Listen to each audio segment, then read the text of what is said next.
Yeah, I did too. I enjoyed it very much. So I thought that it was, um, aside from being just like a little outdated technologically because of AI and such, I found it fascinating. One other issue that I had with it, and these are minor critiques, they did not go into the 1990s animator strike. Basically, one thing, as I understand from this industry, a major reason why 3D animation was pushed was because 2D animators were becoming more expensive with movies like Beauty and the Beast and Aladdin, what's called the Disney Renaissance, and they went on strike, or I think they went on strike, but it could have been they just threatened to go on strike, and so Disney and affiliated organizations, DreamWorks, Pixar, and everybody, um, started doubling down on 3D animation because they were not unionized. 3D animators were not unionized like 2D animators. So I've always thought that was an interesting aspect of the industry. Um, I found it fascinating as well. Just at start, how it, when I say it, how this type of animation was developed, how much processing went into it, and the deadlines. I found it interesting that like all of this is made on little triangle, little shapes. Um, Found it interesting as well that they basically were like really truly artists. I love the beginning of it where it started with like what's considered the first video. Like as I understand, the reason why the video camera was developed, I hear myself in the background like choppy. Apologies.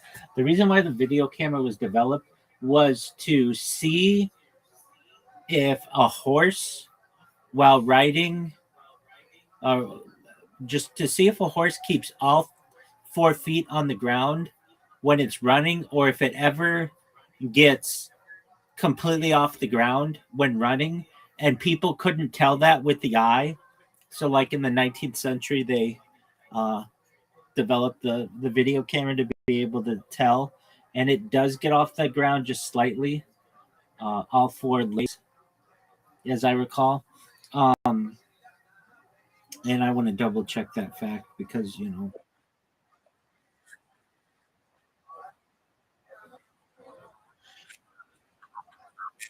how are you going to test that?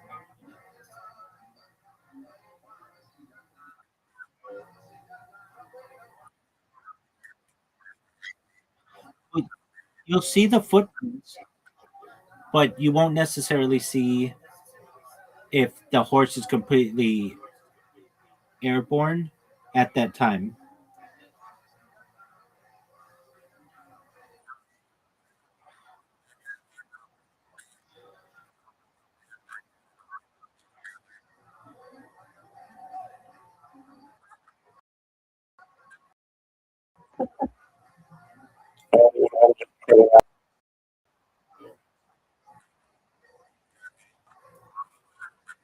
Well, that wouldn't be the test.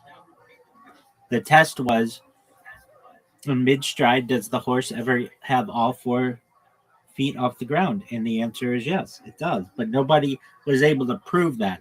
Perhaps people would say, I can see it with my own eyes, but there's no way to capture that.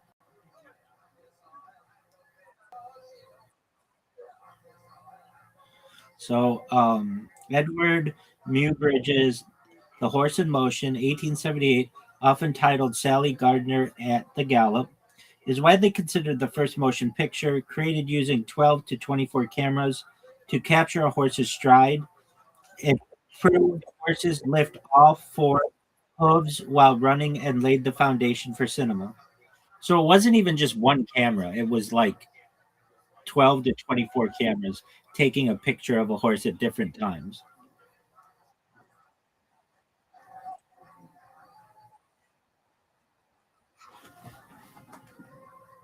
I find that to be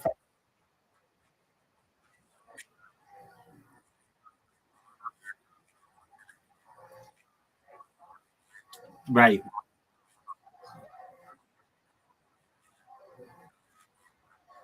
Yeah, but the timing on it, would be very difficult. Like it's much easier to have 12 to 24 cameras all go at the same time, and chances are one of them is going to capture this horse being airborne, or I shouldn't say at the same time, but like very quickly in succession, as opposed to just hoping that you get it with the camera at the right time.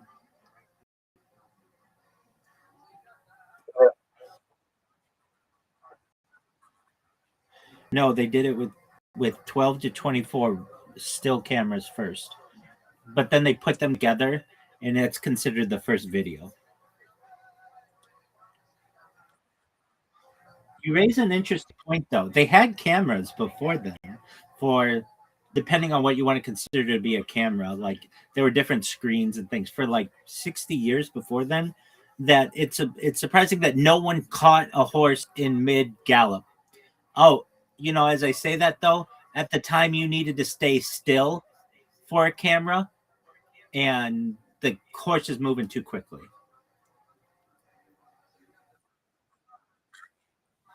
Like, exactly. Um, yeah, I found that to be very interesting. I let's see here. I Are DreamWorks and Disney separate entities, or was there a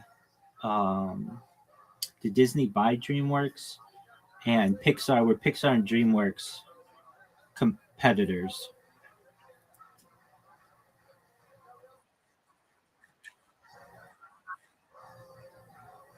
DreamWorks and Disney are separate independent entities. While Disney never owned DreamWorks, it did have a 5-year distribution deal to market and release some of DreamWorks' live action films through the Touchdown Tone Pictures label. The relationship defined Disney and Pixar. Disney acquired Pixar in 2006 for approximately 7.4 billion.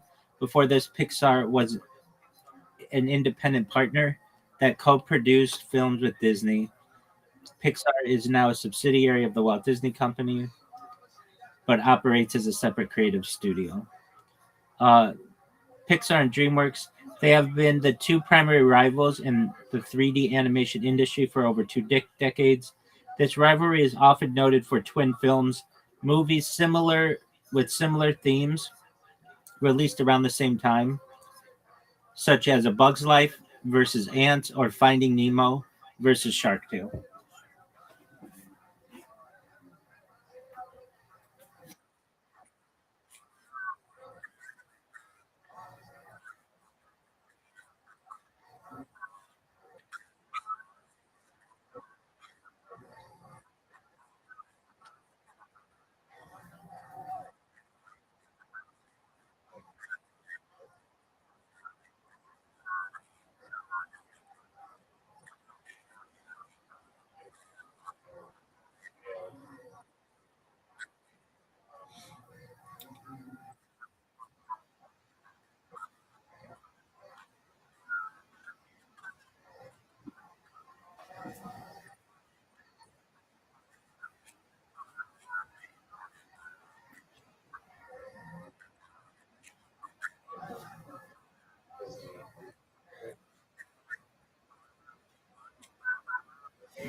Yeah.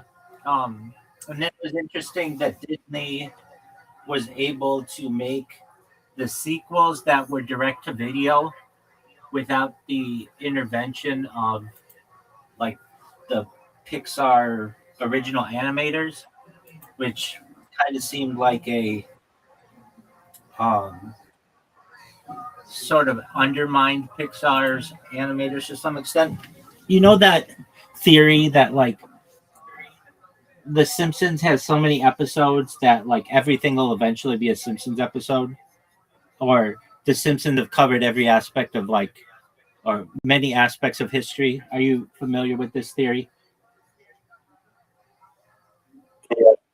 Okay, so um, yo, dog, can you tell me about the theory about Disney and The Simpsons? How there was an episode of The Simpsons where like of the future where Disney ended up owning everything. What is that?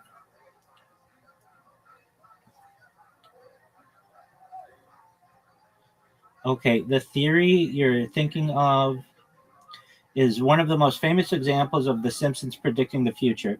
It isn't just a fan theory, it actually happened in an episode and later became reality when Disney acquired most of 21st Century Fox in 2019.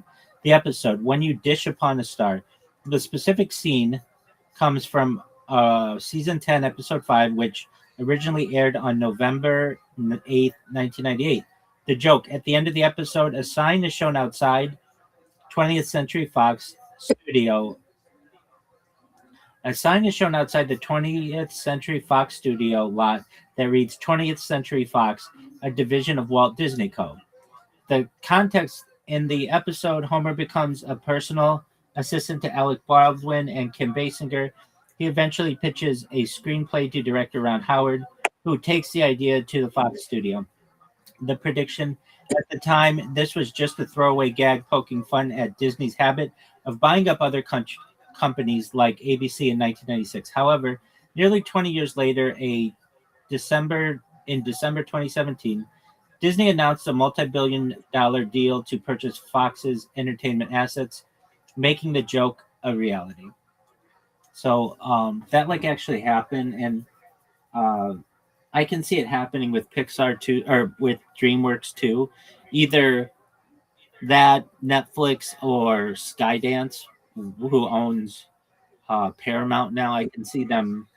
Somebody's going to pick up DreamWorks. DreamWorks to me isn't strong enough individually to be able to compete with all these other studios, but I could be wrong.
I know you're talking about White.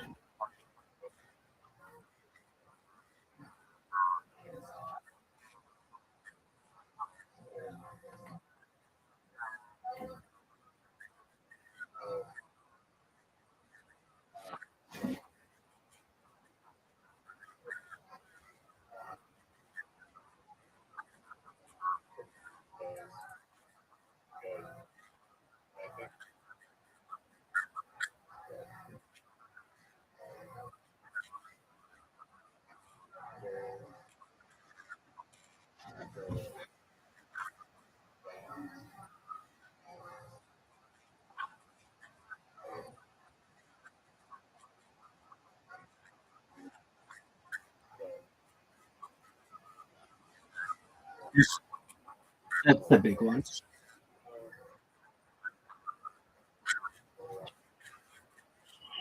Sharks.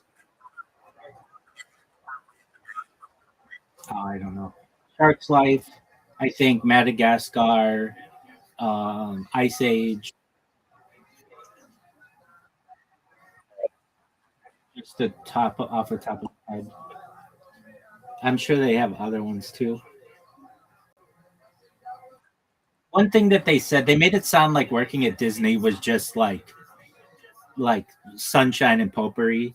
And if you've ever known anyone who works at Disney, depending on where they work, your mileage may vary. I've known people who work in parks who have been like princesses as the cast members or whatever, and it's a lot of work and it's really hard and they're not paid really well at all.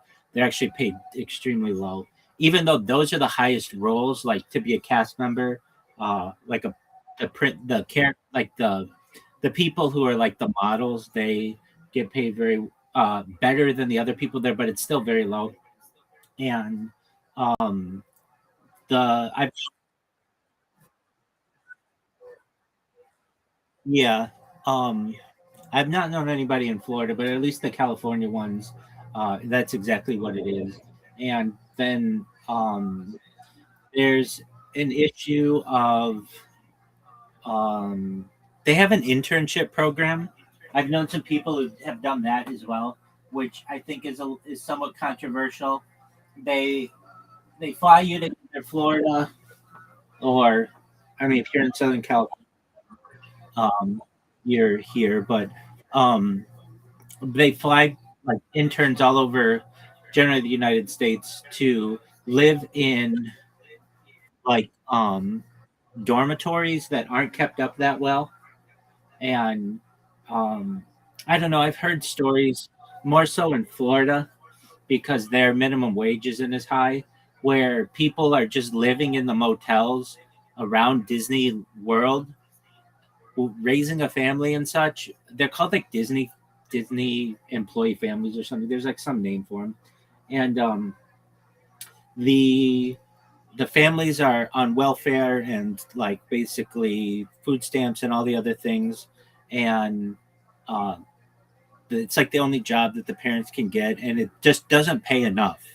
It pays like half of what what Disneyland pays, and so for them to be like, oh, working at Disney is just like this amazing to some people, but to other people, it's not so much that great. But it's an amazing thing to have on your um, resume.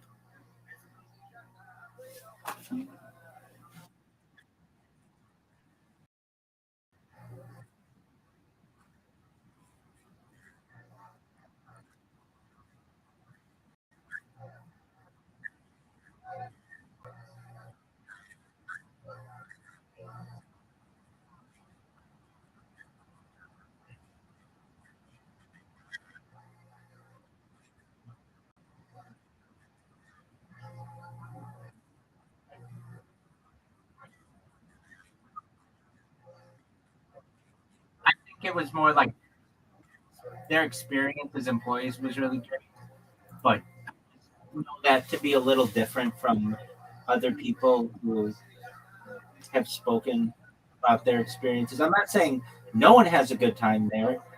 No, they do, but many times in the creative roles, the pay isn't that great. The they like have this understanding. You're working at Disney, like that's the same at Google. I've known people who work at Google, and you think they make like huge money, but they really don't. Google knows that working for Google is in itself its own brand, and people will take less pay to work at Google. Same thing at Disney.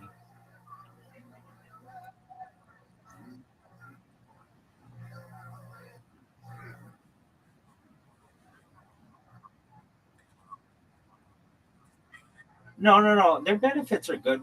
What I'm talking about is like, um, at least for Google, let's say you're a software engineer, you could make $200,000 working at Oracle, or 100 same job for $150,000 at Google.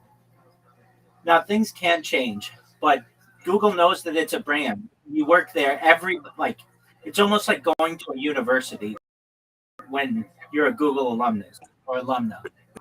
There's a panache about that. You're expected to go to Google, work for a few years, and then a lot of people leave there and go either get into a startup, start their own startup, or go take a better paying job, perhaps as an executive because you can really work as like a chief technical officer at a lot of different organizations with Google on your resume. Disney, in its own way, is similar, but I mean, I would just think that I mean, it depends where you work too, and what section of the parks you work, or pardon me, of the organization work. Parks don't pay that well, which is in Anaheim. Burbank is more the executive offices in the studio, and that pays more. So I mean, it depends. But um, when I first started, uh, I wasn't even streaming yet. I was um, I was just making videos with the GoPro. I made a bunch or spent a bunch of time at Disney Studios in Burbank, just outside where like the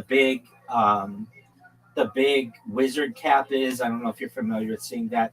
And then I made some at Disneyland, and they're just two different um, feels. One is very family oriented, that's Anaheim, and the other is very corporate, and that's Burbank. And then they have um, certainly like their um, animation departments and such, which have have varied.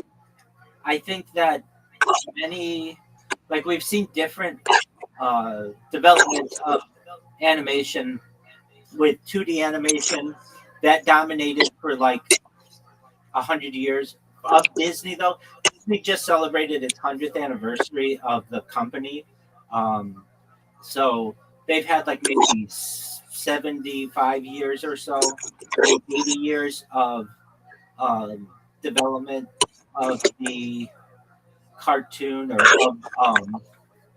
of um, animation, and then we've had the last like 30 years or so in terms of 3D animation, and now we're moving into the world of AI. And like from what I understand, watching that documentary, did you hear them talk about? I wouldn't expect them to, but artificial intelligence even once.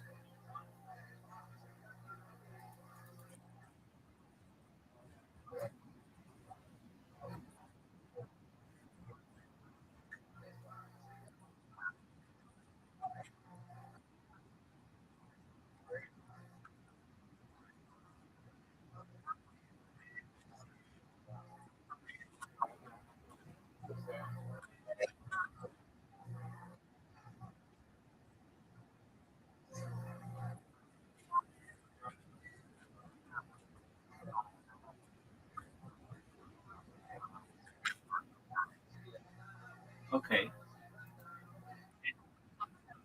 Okay.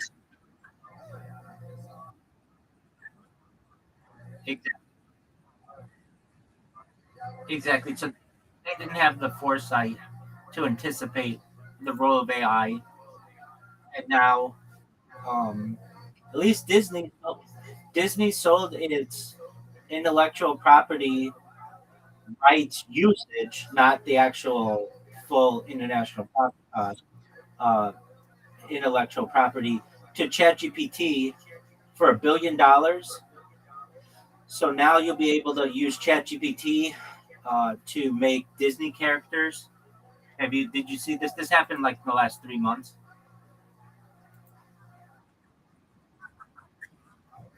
No, just the right. Correct. So basically, what was happening was users were able to make Mickey Mouse like characters on ChatGPT before, and Disney started sending cease and desist letters saying, like, hey, you guys are already using our characters. This isn't fair to us. Either stop using our characters or start paying us for the intellectual property. And then Sam Altman and uh, OpenAI just basically put up the money. So I don't know if it's, I think it's $1 billion every 3 years or something, but um, that's a huge advantage for OpenAI to anything connected with the Disney brand, at least in the United States, but globally, is seen as like the gold standard. and you won't be able to use Gemini to make Mickey Mouse. You won't be able to use Grok to make Mickey Mouse. You won't be able to use Claude or Copilot or any of the others. You can only use ChatGPT, which I feel is just an incredible. I don't know how that fits in. I don't know how people make Mickey Mouse. Well, they can control what Mickey Mouse does. So one big thing that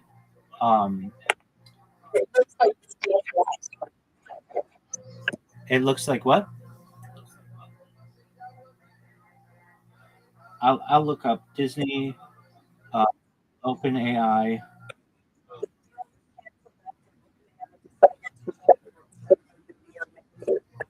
Oh, apologies. Okay, so that's an update. So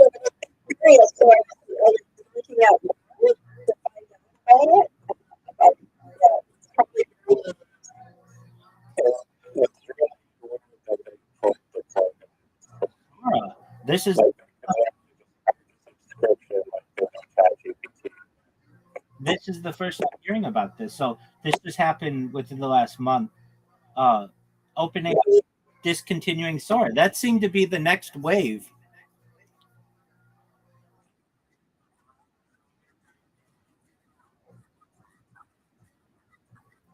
Oh, okay. Well,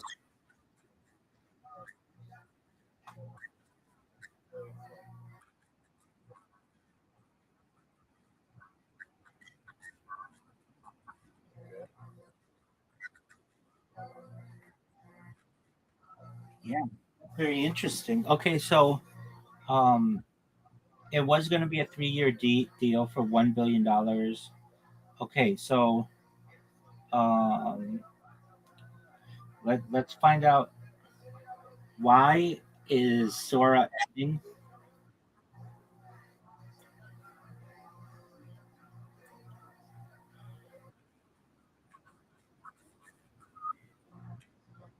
Uh, Extreme operating costs and strategic pivot toward more profitable technology. Sora was reportedly costing OpenAI roughly $1 million per day to operate. That's like nothing, though. That's like $365 million a year. In comparison, they're going to have an initial public offering of like $100 billion, or if not far more. It was declining in popularity after a viral launch that saw over 6 million monthly downloads in late 2025. User engagement collapsed to fewer than 500,000 active users by February 2026. That's like 40 days. It's not that long. They did not give this enough time. Um, Most people didn't even know about it. And on top of that, many countries didn't even have access to it.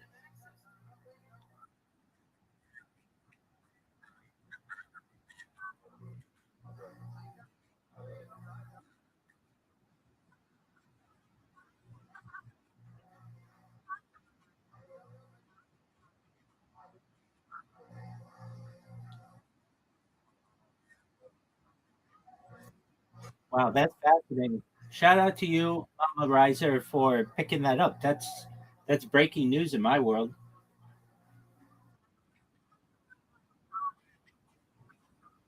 Yeah. Okay. So, but absolutely, that's wild though.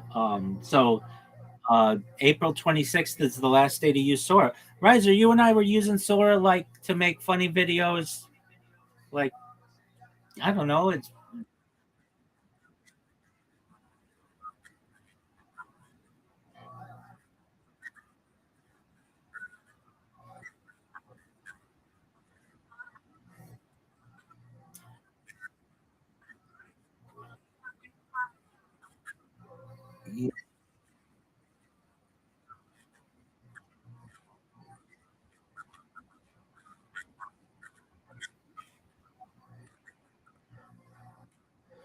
I mean,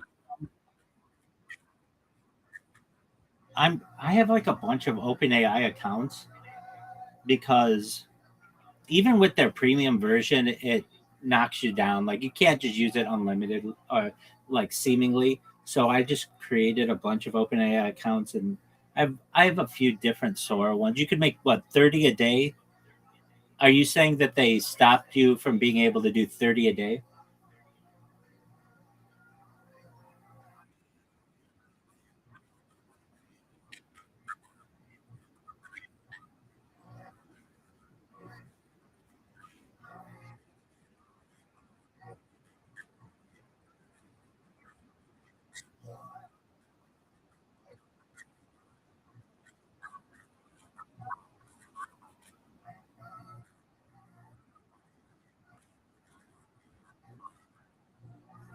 That's fascinating that OpenAI, they were the leader, the trailblazer of that industry. It's interesting to me.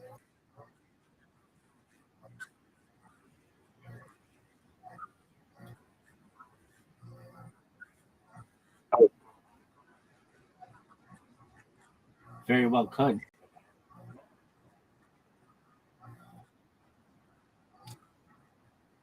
Yeah. I, one thing that I've been doing recently, and I find it to be fascinating, is I have, let me just look at my page. I've got Claude, Perplexity, Meta AI, Gemini, DeepSeek, ChatGPT, Grok, Copilot. I have like just all these AI, and they're all basically the same. And I will give each one of them a very simple task of just some photo editing and see how they do in comparison to each other. And some of them are really pretty accurate, others are just way off. And you can just tell the strength of them by using them enough times. You recognize that like some of them have strengths in other areas than others. I find it to be an interesting exercise. So I have like 8 or 10 of them, and then I've been using it to so like when it comes to my writing, I want to ensure that it has 10 out of 10 soundness, like logical soundness, meaning it's airtight to any kind of external arguments. So uh, what I'll do is I'll take one of them, have it generate. I'll have an idea, and I'll generate an essay or something. Then I'll take that essay that, let's say, Perplexity thinks is 10 out of 10, and I'll put it into Meta AI. And Meta AI will say it's 8.5 out of 10. Here's how it could be better. And I go back to Perplexity and say, hey, look at these arguments from a like a competitor. And they'll be like, oh, yeah, sorry about that. Like, it could be better in this way. Then I'll take that and I'll put it into Gemini. And Gemini will be like, it's 9 out of 10. It could have this in it, and I'll take it and put it back into Meta AI and Perplexity, and then like get an even stronger one. Then I'll go to DeepSeek, and DeepSeek will be like, it's 8.5, back to 8.5. Okay, why? And then it'll give its reasoning, and maybe it's counting off points for whatever, something like extremely minor or whatever. But then I'll just keep going back and forth until this thing says either 10 out of 10 or this argument cannot be 10 out of 10 because it you can't prove it or something, but it's as close to 10 out of 10, including like 9.9 out of 10 as possible. And then I will publish it.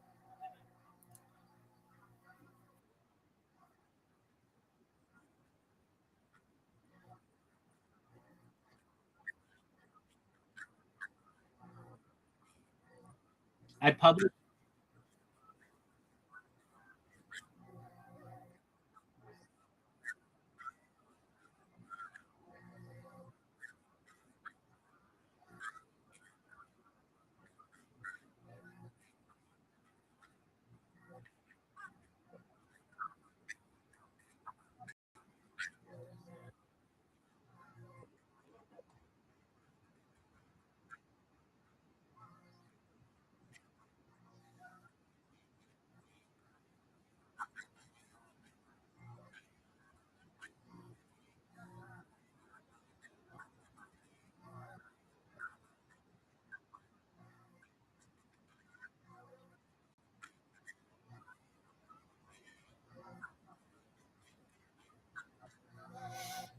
Um, it's interesting.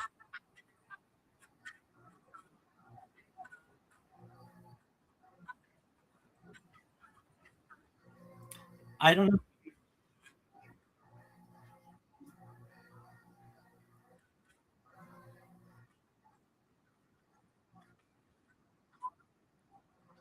I don't know if you've used Perplexity. That's the Joe Rogan one. It has an interesting setting though that it lets you use within the same app different models. So it uses Sonar, GPT 5.4, Gemini 3.1 Pro, Claude Sonnet 4.6, Claude Opus 4.6, and Nematron 3 Super. You can like choose which one you want in there. I do find that it limits me a little faster than I would like, but if I need to, I just create another account.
You and you and I both know that AI, just given a few, just a year or two, will. I mean, even now they already have AI studios that produce full length motion pictures that have yet to come out, but they're basically in the queue to come out, and they're put together within like instantaneously, or let's say within a few hours. But then there have to be certain slight changes that have to be made, but it can be done very quickly. The guy who did Robert Rodriguez, the guy who did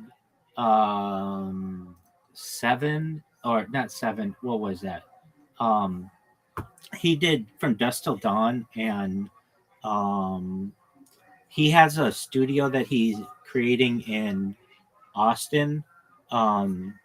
And it's basically just gonna be AI video. And he said on the Joe Rogan that it can be just these full length videos can be put together so quickly that he went with that. Like he just created an entire studio for it. Um, the Sin City, not Seven, Sin City. Um, the uh, Another person who was affected by this, as I understand, was Tyler Perry, who does all those Medea movies and everything. And he moved a lot of his studios to Atlanta because California has become just extremely expensive to work and to get permits and such. And it was even less expensive for him to move the studio to North Carolina, something like that. But then he was going to build this huge studio like setup in North Carolina, and this was like just a few years ago. And then he found out how AI was just going to replace all of this technology very quickly, and he pulled the plug on it. Let me check on that. What was the idea about Tyler Perry creating movie studios in like North Carolina or something, but pulled the plug on it because AI is taking over? It's something like that. No. Tyler Perry did an $800 million expansion of his existing studio in Atlanta, Georgia. Okay, so I thought he was going to do something in North Carolina too, but perhaps. Um, in February, oh, in February 2024, after being shocked by the capabilities of OpenAI's Sora video generation model, the planned project, which included adding 12 new sound stages to his 330-acre Atlanta complex over 4 years, was put indefinitely on hold because Perry believes AI will eliminate the need for physical sets and location shoots, potentially causing significant job losses for construction workers, actors, and crew.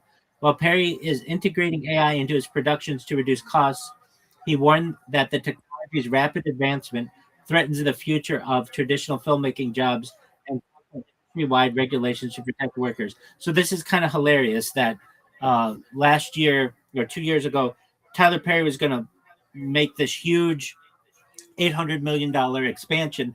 Then somebody showed him Sora, and he backed out of doing it. And now Sora's not going to be a thing anymore. Like he's got to be like, well, should I have done it or?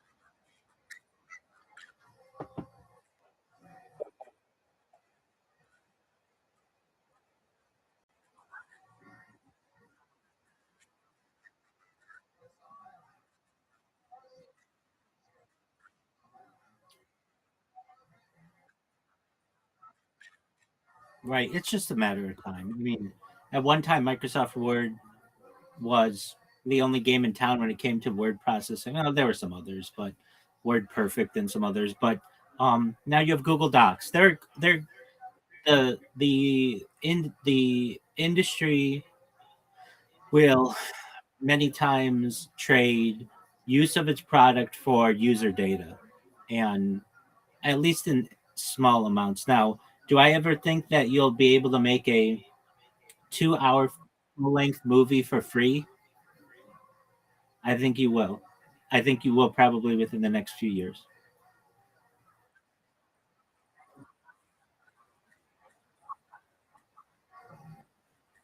Exactly. Oh, did I send you that one from China? I thought I did, but I could be wrong.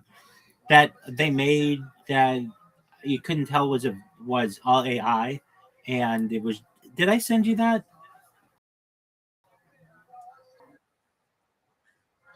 Okay, no big. That's okay. No, it was like within the last month I saw it. So I think that some. Oh, yeah, and then did you see the thing with Tom Cruise fighting Brad Pitt?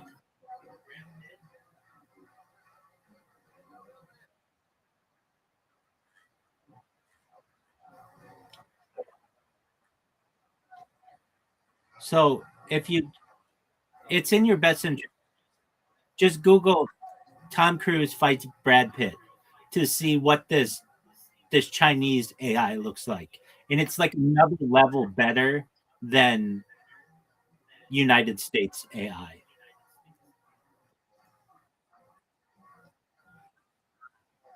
Just just Google it. I even made I even made I even made Miss Aquarius look. Just Google it. Tom Cruise, Brad Pitt, AI video.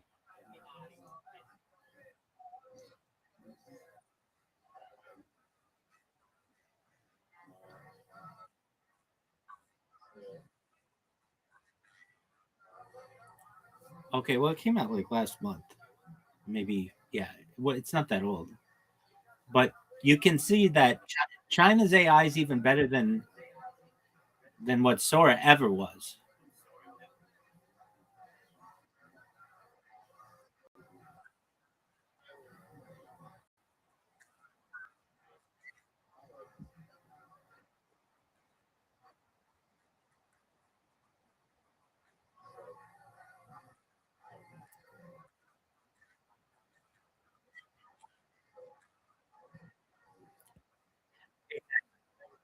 5 years ago, if we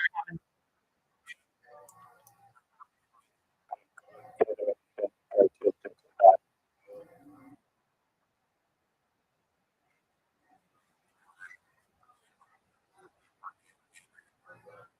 yeah,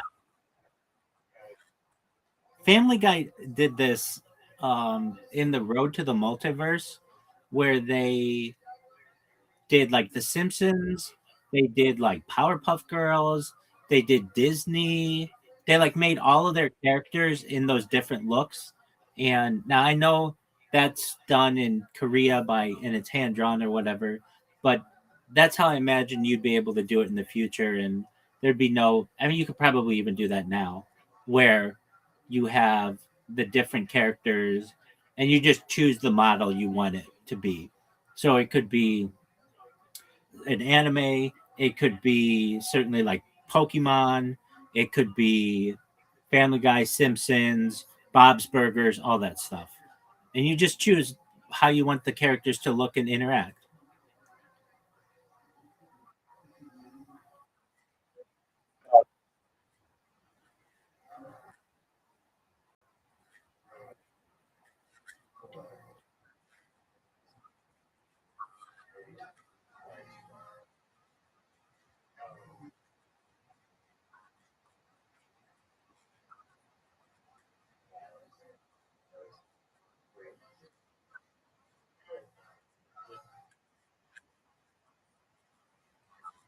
Exactly.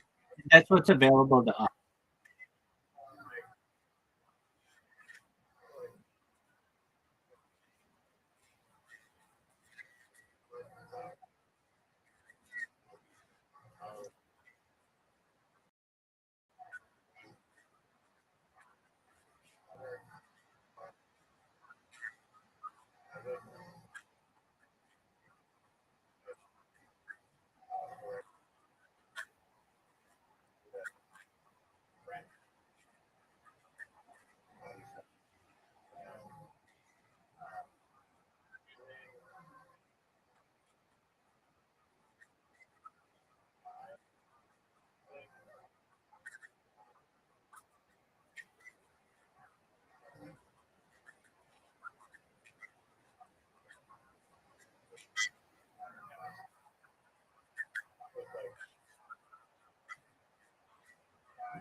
That's correct.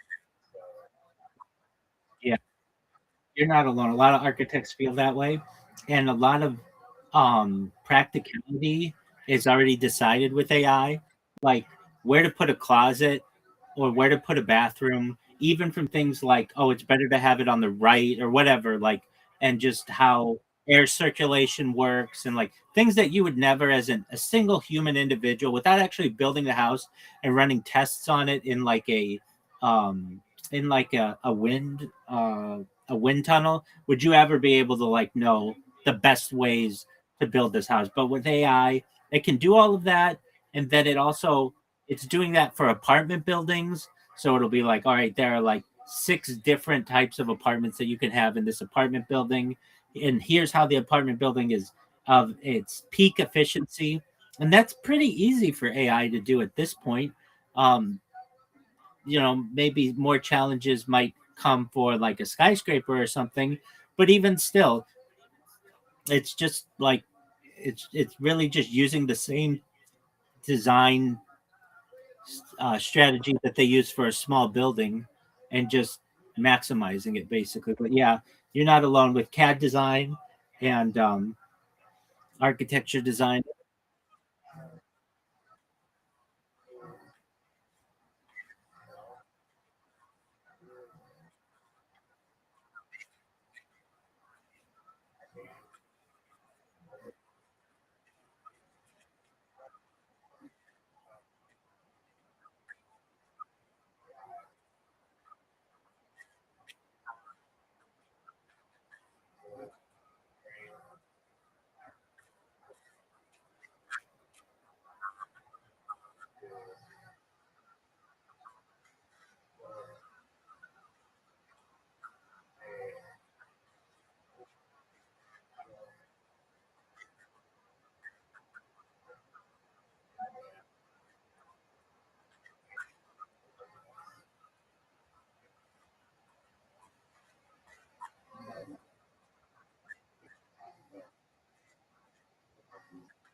I agree.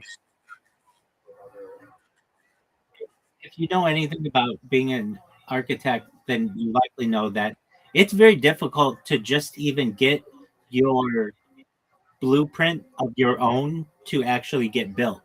Many times you're working for a firm and you're working under like a chief architect or something like that, and they already have different designs that they already use that have been in place for 40 years or whatever, and have just become the industry standard. But now with the rise of AI, the best architect in the world isn't as good as just basic AI model creation when in terms of like, all right, I need another design and another design and another design and another design. Each one of those designs might take a an excellent engineer and architect like maybe a month, 6 months, something like that. I just want another design and another design and another design. So basically, when you combine the knowledge, the real world knowledge of an architect and an engineer and structural engineer and all of that with AI, it's an incredibly powerful combination. But that doesn't mean, or that means that they don't need all of the people in a firm anymore to make the designs. You could have a very powerful architectural firm that's one person, really, but I mean, just a handful of people, when previously you might need dozens or hundreds of individuals.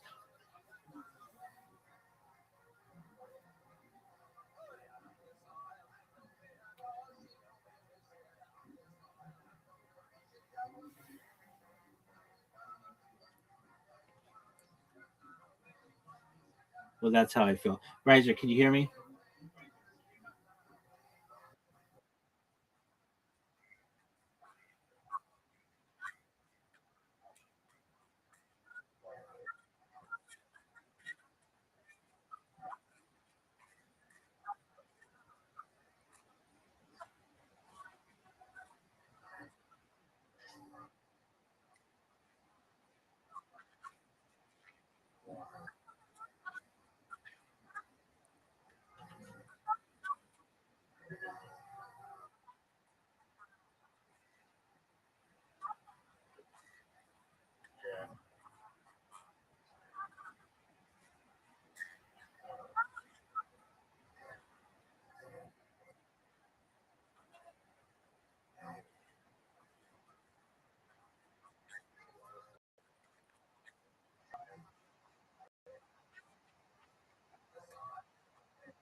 Easily.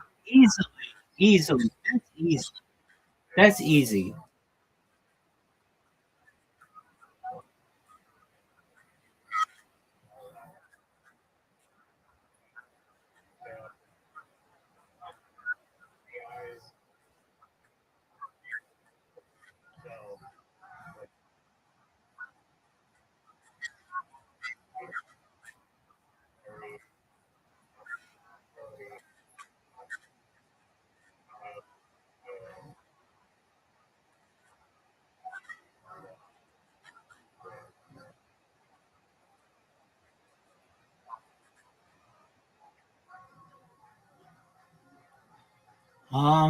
There's not a lot. Well, one thing that I liked about that documentary more than the ones that we watched previously is it had a narrator.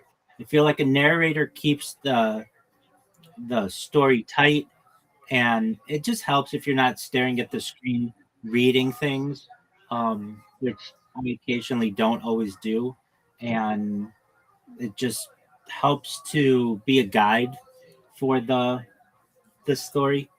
And I could really tell the difference of how much more engaged I was in this documentary than maybe some of the other ones, because maybe some of the other ones had really interesting topics or whatever, but um, I wasn't always 100% sure if my interpretation of what was going on was actually occurring.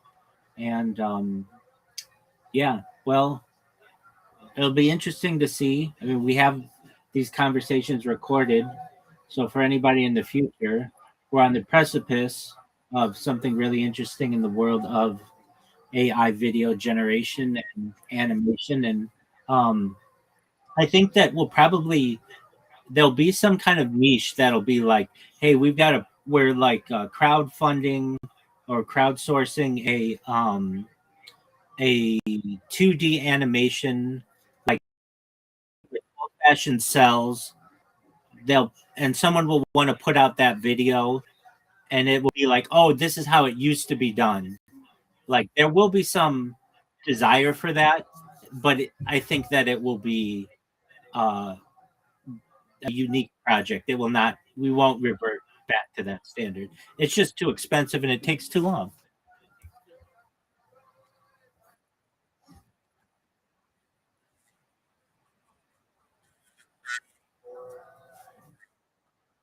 Yes, sir.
That's valid.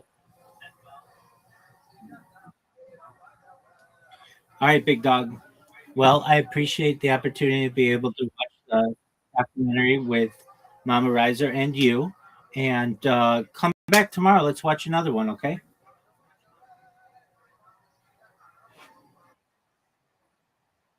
Excellent, my man. Take care. Best wishes with the painting.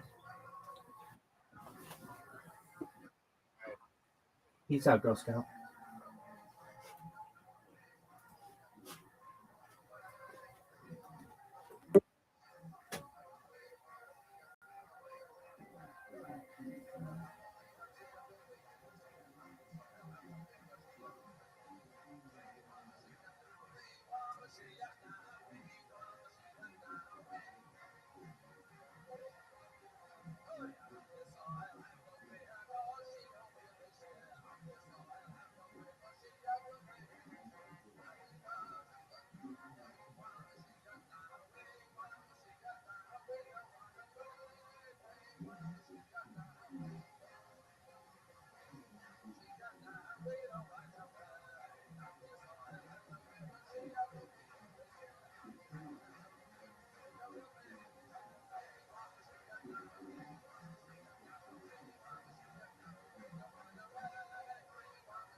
Check me now, you know?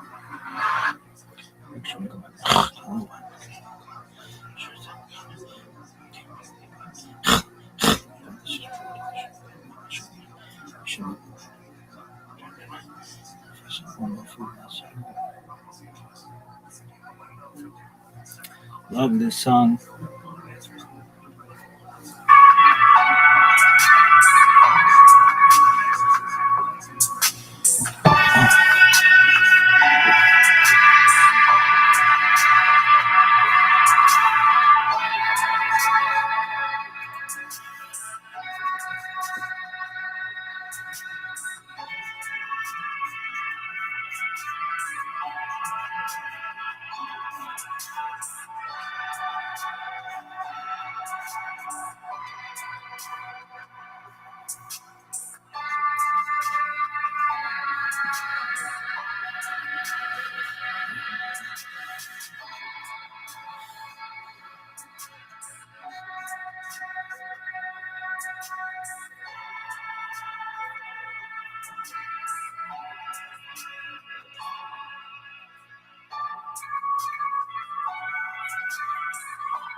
everybody. We are excited to announce, we were the first podcast to ever do Madison Square Garden. We were the first podcast ever on Netflix, and we're coming back to Netflix, as you know.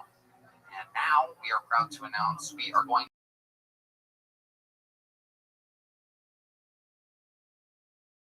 world's greatest arena.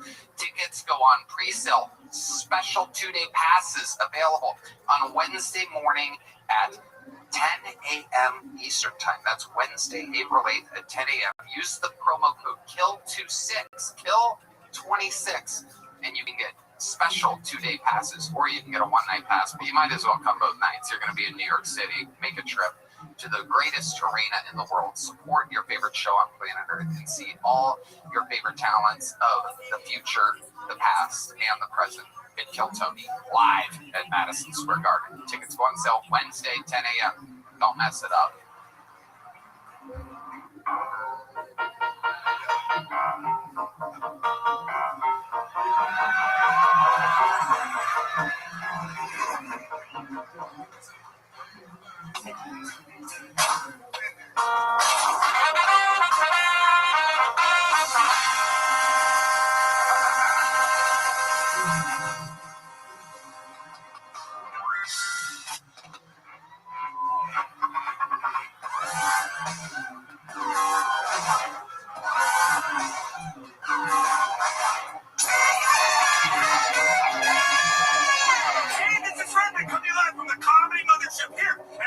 Texas, for a brand new episode of Kill Tony. Get up for Tony and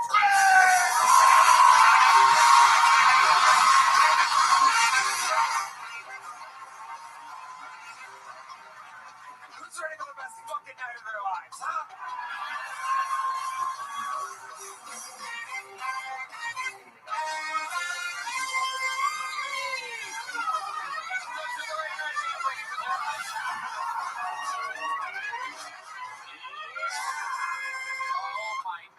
How excited. How we fucking feeling tonight, huh?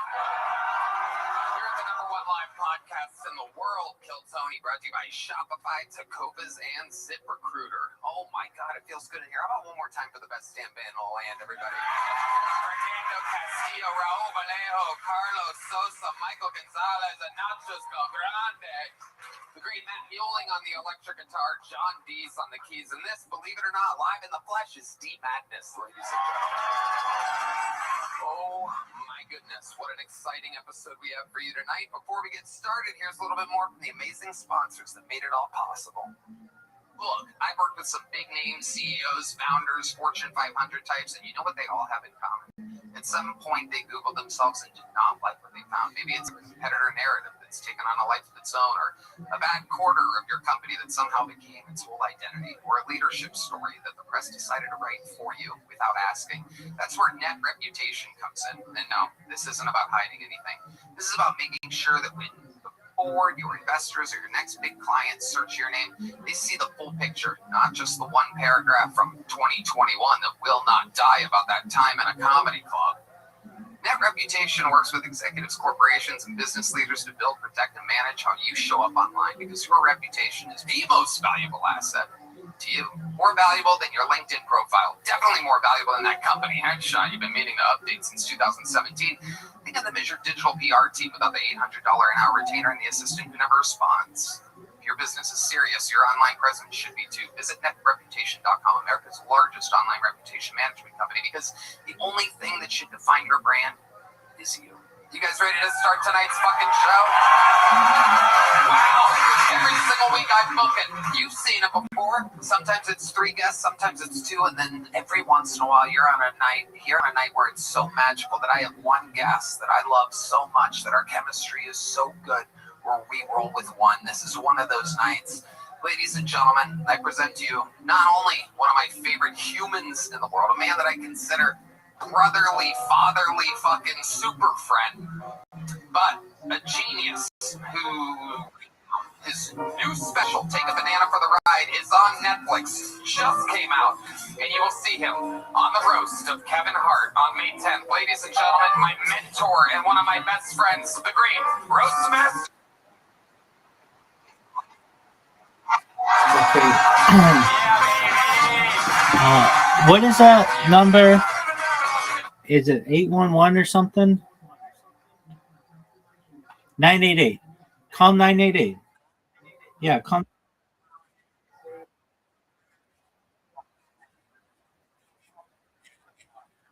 Okay, then call the ambulance.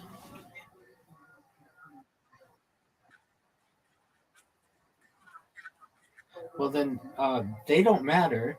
You need to go to the hospital.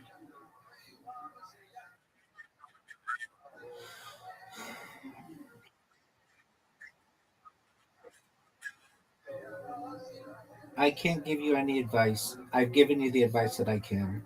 Call 988 or call 911. You're okay, big dog. I hope you feel better.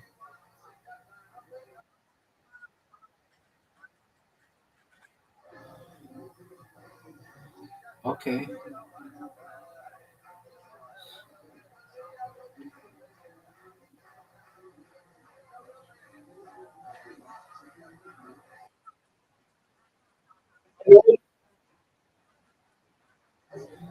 Okay, big dog.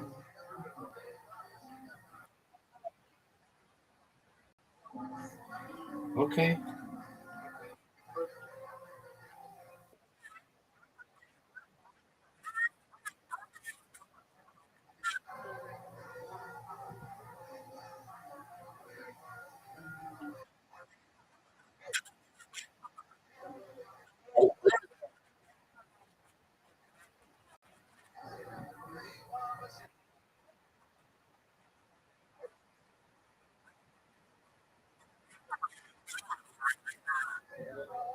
Okay.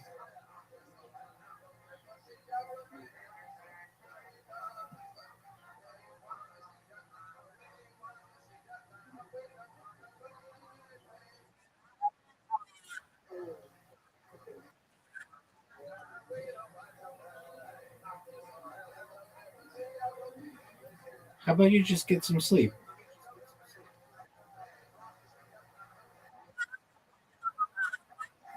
Oh, excellent. What did they say?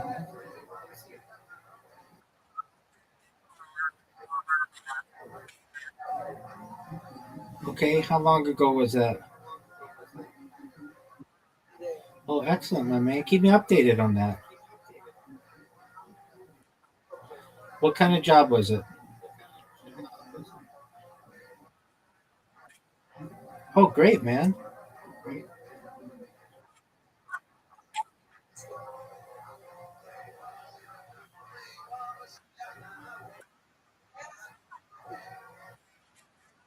Yes, sir.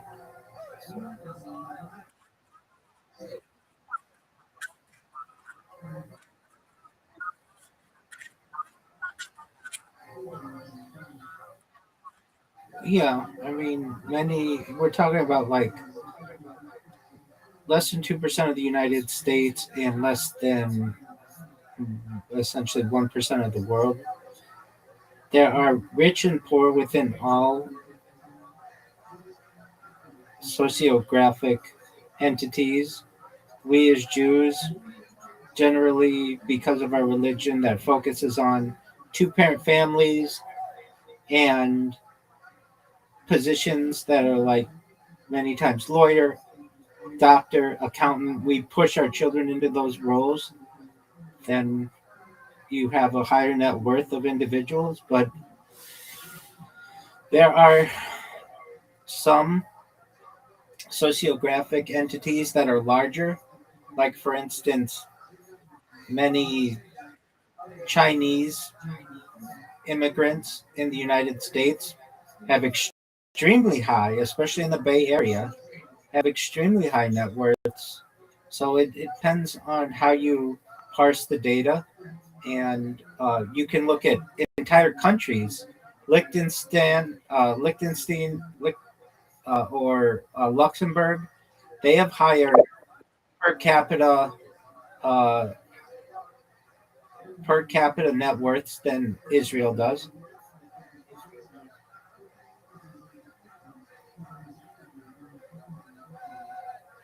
Liechtenstein.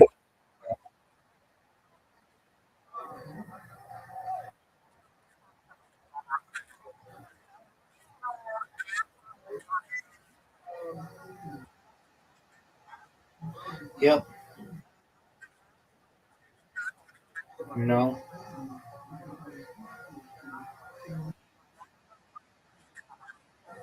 It was discovered in 1947, and it's quite interesting. But we don't consider it as Orthodox Jews to be canonical.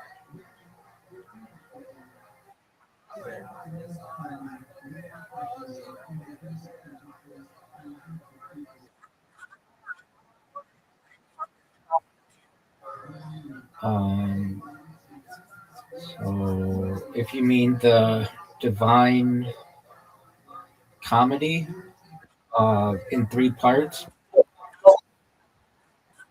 that's the first part, and it's by Dante Alighieri.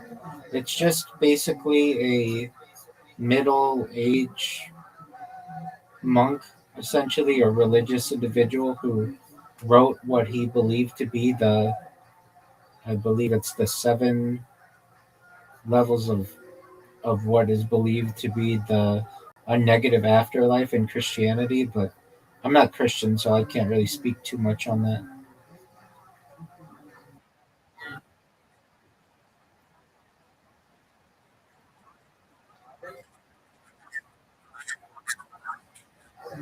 Okay.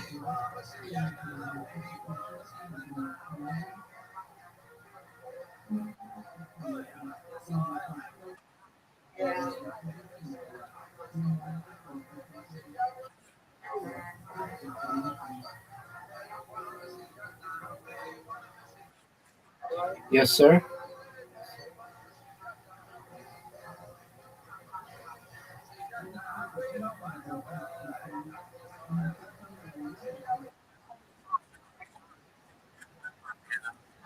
You're welcome, my man. Why don't you get some sleep, big man?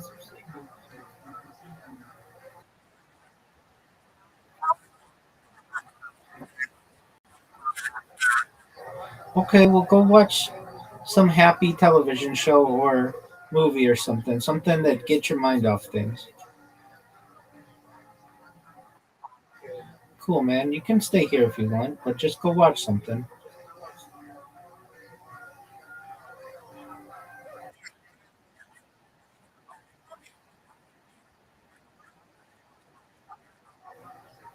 Okay.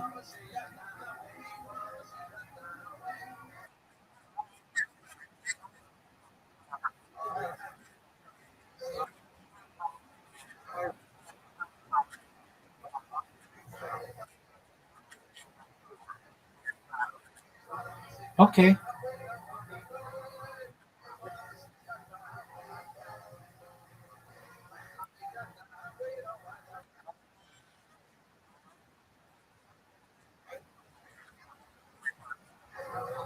Okay. Do I know what it means for your dog to piss itself? Yeah.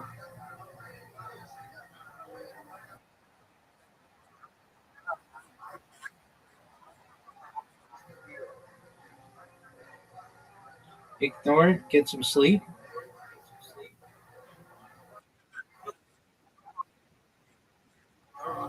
I think you'll be okay. I think you'll both be okay.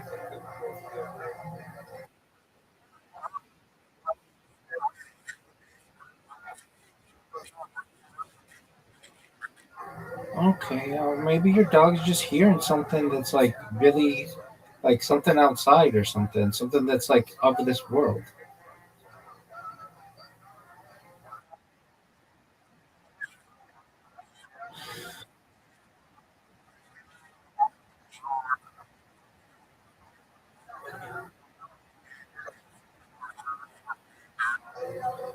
Okay.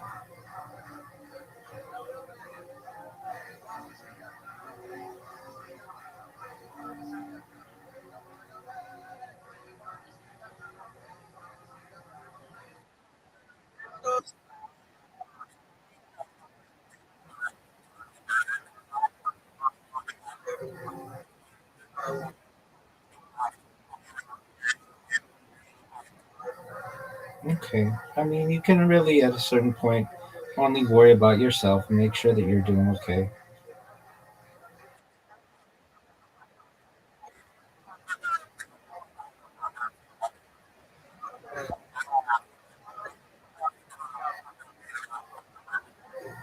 Okay, I mean, maybe they know better. Who knows?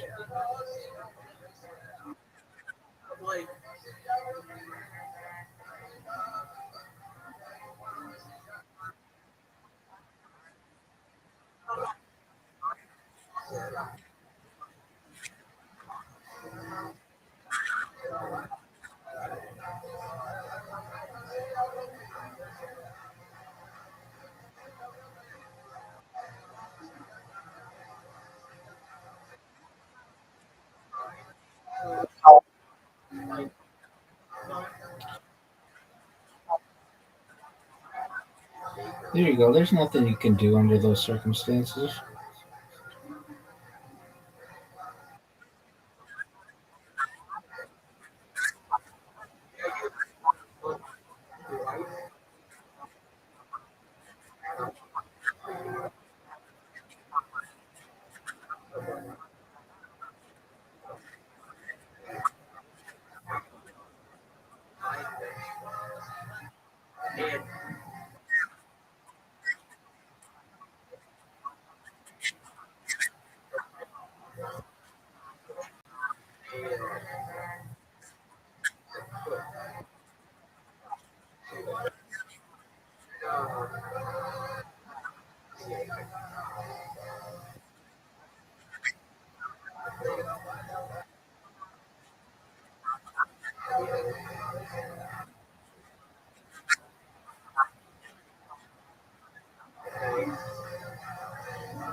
Okay.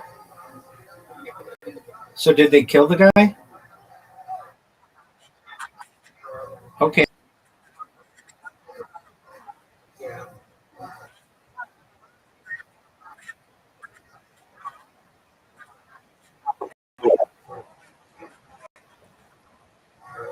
All right. You, you might.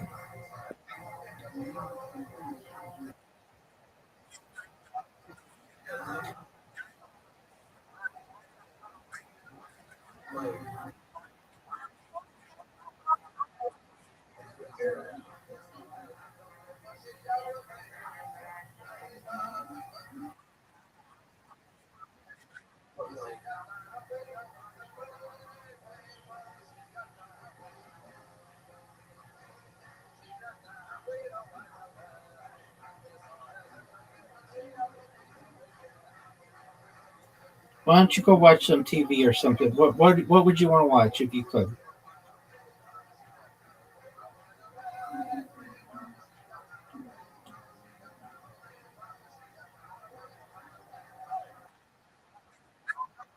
Then just go to bed, man.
unleash the flame-throwing power of another roast.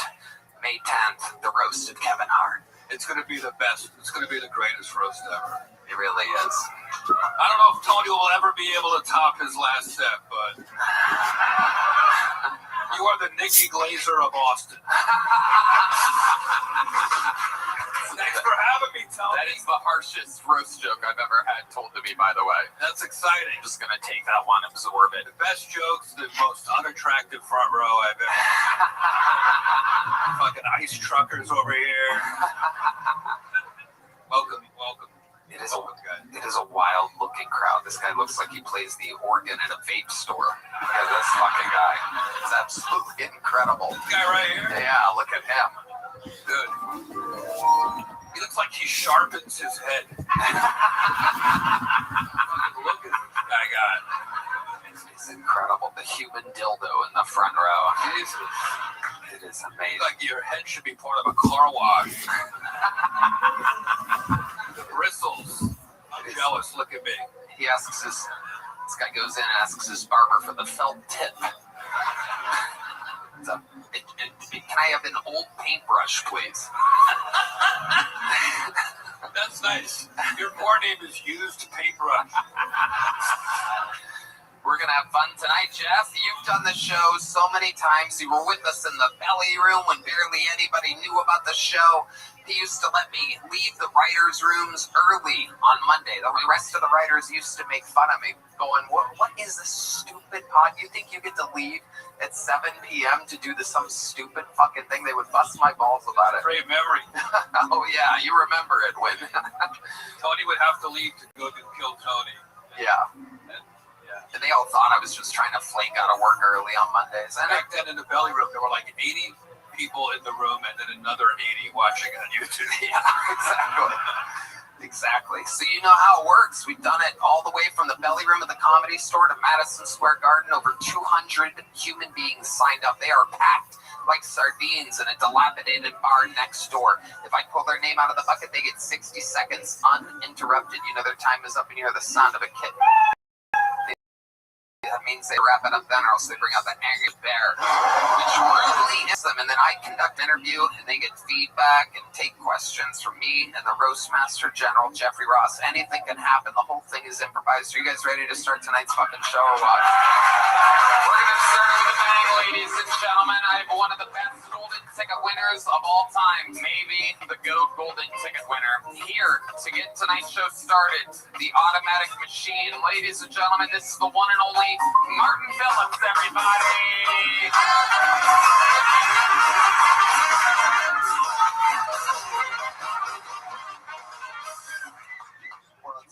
What's going on? I flew with my dog and he was freaking out. I was like, man, chill. I hadn't even hijacked the plane yet. Right? You're blowing my cover, you know? I'm gonna get a new dog. I'll get a drug dog and use it for good, you know? It's like, yeah, Sparky, let's find out where the party's at. Okay. I see these erectile dysfunction medicine commercials. It's always a guy working on his farm or fixing his truck. It's like, yeah, that's what I need a motor when I had shit to do, you know, when I'm around livestock. That's, you know, that's... Okay, cool. Okay, the great Martin Phillips with exactly 59 seconds. Oh, yeah. Thunder and lightning as always. Is that true you travel with the dog?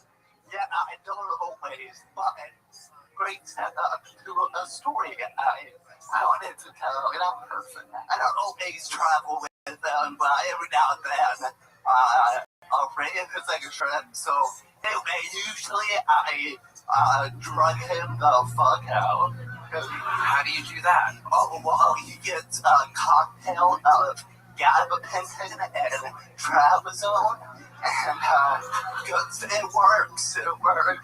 Wow. And you like break this up? You're just a special, you're just the old trusty pharmacist over here? I mean, the vet told me, I didn't do out research. And then, He snorts it, right? yeah, I have to shove it in his fucking nose. I love it. How long have you had this dog for? Most people with a condition of any kind, if they have a service dog, they're taking that thing around everywhere. They troll it around with them. Honestly, I find it kind of annoying with my handicapped friends. I didn't even know you had a dog at all. I remember the dog I said, you made jokes about it dying. What a piece of shit you were. I mean, that happens. During my time of breathing. That happens. Luckily, the dog was just tripping out on fucking pain pills or whatever. Yeah, it was chill then. But yeah, usually, he's like, just, high as fuck, What kind of dog is it? He's like a Shih Tzu mix. He's like a small guy. And its legs, everything's operational, or you guys like twins? We don't have that. We don't have that much in common. We're pretty, You guys don't crip walk together through the airport? He's kind of blind, so okay. know where he's going. A little bit there. I love it. D-Madness laughing at your blind dog. You gotta love it. You gotta love it.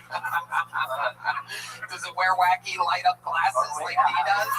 It does like I love it.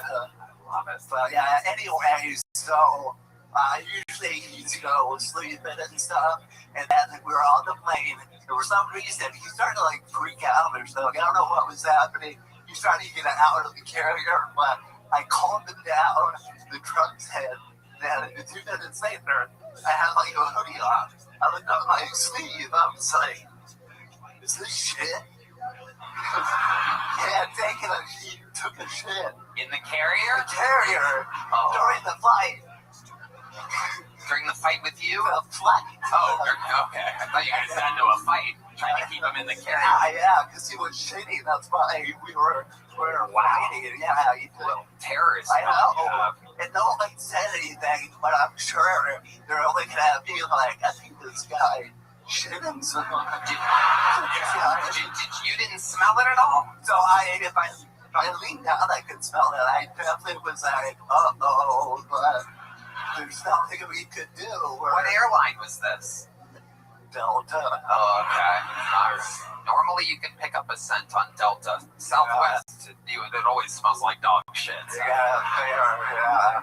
So people would have thought it was a downgrade of the scent on Southwest. Delta, that's interesting. Yeah.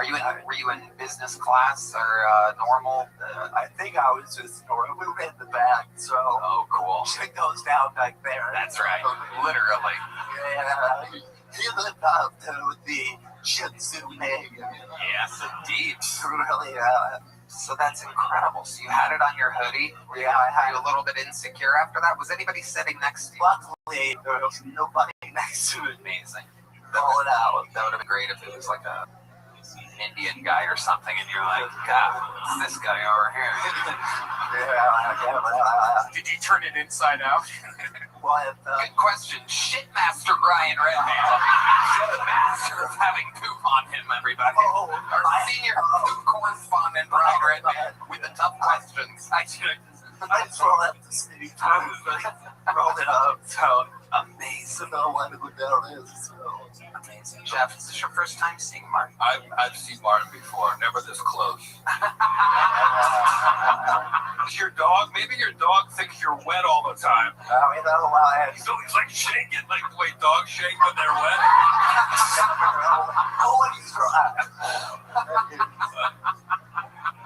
Anyway, how much money have we raised so far? Very funny. For such an important cause. You look sicker than I do.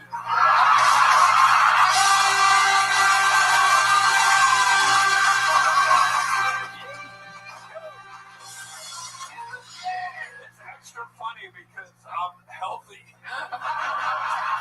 I just had my chemo port taken out a week ago. I got the scar right here. Yeah. So I love that joke. I love you for that joke. Okay, sorry. Everyone is The healthiest I've ever been. Well, I look like Bruce Willis if his trainer also had dementia. So how's my hair? Is my hair okay? Martin Phillips, what a way to start the show. You are unbelievable. The automatic party starter, Martin Phillips, has done it again, ladies and gentlemen. He is the man. Hell yeah.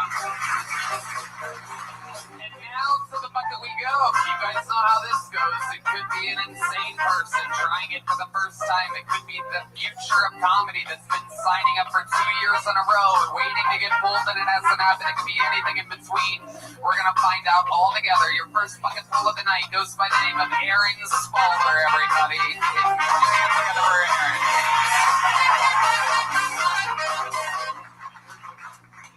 How you guys doing? Hell yeah. So, I have never lived in a city before. I've always been like a small town kind of guy. Just real simple, easy going, like normal shit. When I saw something living on the side of the road, it'd just be a little animal, some cute, fuzzy. And now here, I just got all these homeless people. When I first moved here, like, I felt bad for them. Give them $1, do what you can. But I saw this one guy that just ruined it all for everybody.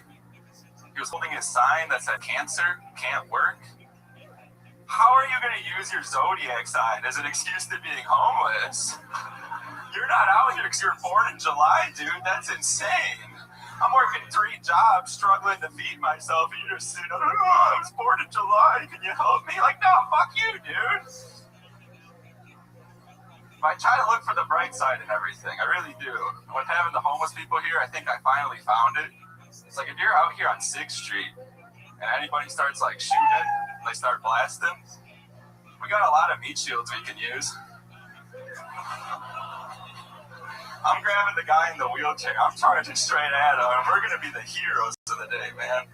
But nah, I'm just fucking with you. All right, there is the complete allotted time of Aaron Spaulding. Welcome to the show, Aaron. How are you? I'm doing good. How are you? Is this your first time on the show?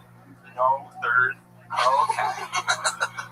All right. Well, your look's always changing. Today you look like a full-grown Chucky doll, so it's very exciting. I'll take it. How long have you been doing stand-up? It will be 3 years. Been here in Austin, Texas. 9 months in Michigan to start. I moved here. Okay. Awesome. When exactly did you get the overalls? Christmas. Christmas? You got them for yourself? No, my mom, man. Your mom got those for you? Yeah. That's adorable. I didn't realize they made overalls for 6'4" crackheads or whatever you are. Dude, it's easier to get overalls that fit me than goddamn jeans, man. And they're cheaper. Overalls are cheaper than jeans? Yeah. Isn't that an incredible fun fact? All that extra fabric. But I guess when nobody wants them, it kind of makes sense. It's kind of supply and demand or something like that. Cigarettes hundreds when they cost the same. Yeah, dude, look how many That's a really great point. Our senior cigarette correspondent, Brian Redman, full of cigarette analogies. Aaron, what do you do for work? I do valet during the day. You do valet. Yeah, Mostly tractors.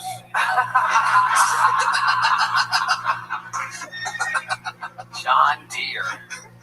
Amazing. Aaron, how long have you been valeting for? A year and 3 or 4 months, I think. What's the craziest thing you've seen valeting?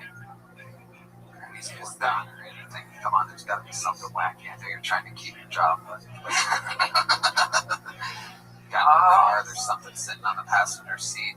Just a lot of Shitty dog in a carrier, perhaps, or something like that. No, somebody has left their kid in the back seat, and I was like, oh shit, like baby. Like I started driving off and How just much see did him you get for it? Not enough. I'm still working there. I noticed that you called it a baby. That means like it's like an extremely young child in a carrier. Less than 6 months. Yeah, Wow. like it's not. Yeah, Wow. How far did you make it until you realized there was a baby in the back? halfway around the block. Oh my God. Was it a dad or a mom? Both. Oh my It's God. the family, man. Holy shit. Yeah, it was weird. Wow. And how did they react? Did you stroke, did you realize before leaving the car, or did someone call you? Oh, yeah. So no, every now and then somebody leaves the car, something in the car, and there's the bike lane. So you gotta like watch that mirror real heavy. Look in the mirror for the bike lane. I just see the parents like, oh shit. Oh, I'm like, what's going on? And then you hear the, I'm like, oh yeah. It's extra crazy because they had to hand you the keys or something, right? And you look like the last guy anyone would want to leave their little baby with. Luckily, you guys were dressed the same, so it was perfect. Absolutely incredible. Hello there, everybody. We are excited to announce, we were the first podcast to ever do Madison Square Garden. We were the first podcast ever on Netflix, and we're coming back to Netflix, as you know. And now we are proud to announce we are going back to Madison Square Garden for the third year in a row. Completely unprecedented. The world's greatest arena. Tickets go on pre-sale. Special 2-day passes available on Wednesday morning at 10 a.m. Eastern Time. That's Wednesday, April 8th at 10 a.m. Use the promo code KILL26, KILL26, and you can get special 2-day passes, or you can get a one-night pass, but you might as well come both nights. You're going to be in New York City. Make a trip to the greatest arena in the world. Support your favorite show on planet Earth and see all your favorite talents of the future, the past, and the present in Kill Tony live at Madison Square Garden. Tickets go on sale Wednesday, 10 a.m. Don't mess it up.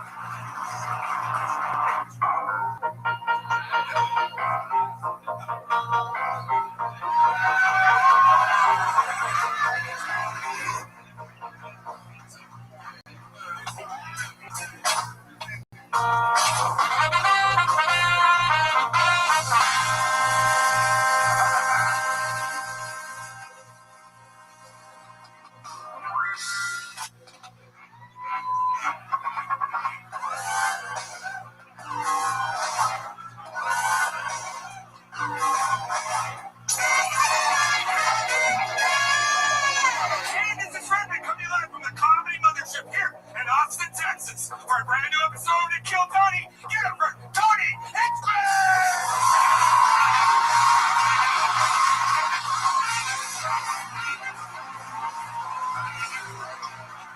Who's ready for the best fucking night of their lives, huh?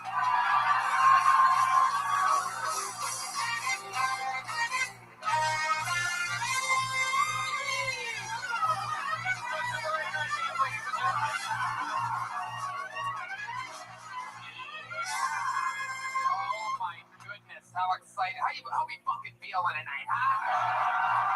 You're the #1 live podcast in the world, Kill Tony, brought to you by Shopify, Tacovas, and ZipRecruiter. Oh my god, it feels good in here. How about one more time for the best damn band in the land, everybody? Fernando Castillo, Raul Vallejo, Carlos Sosa, Michael Gonzalez, and Nachos Belgrande. The great Matt Mueling on the electric guitar, John Dees on the keys, and this, believe it or not, live in the flesh is Speed Madness, ladies and gentlemen. Oh my goodness, what an exciting episode we have for you tonight. Before we get started, here's a little bit more from the amazing sponsors that made it all possible.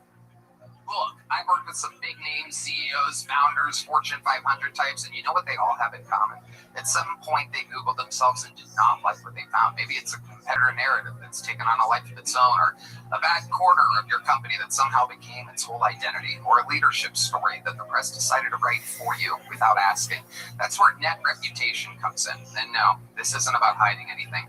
This is about making sure that when before your investors or your next big client search your name, they see the full picture, not just the one paragraph from 2021 that will not die about that time in a comedy club. Net reputation works with executives, corporations, and business leaders to build, protect, and manage how you show up online, because your reputation is the most valuable asset to you. More valuable than your LinkedIn profile. Definitely more valuable than that company headshot you've been meaning to update since 2017. Think of them as your digital PR team without the $800 an hour retainer and the assistant who never responds.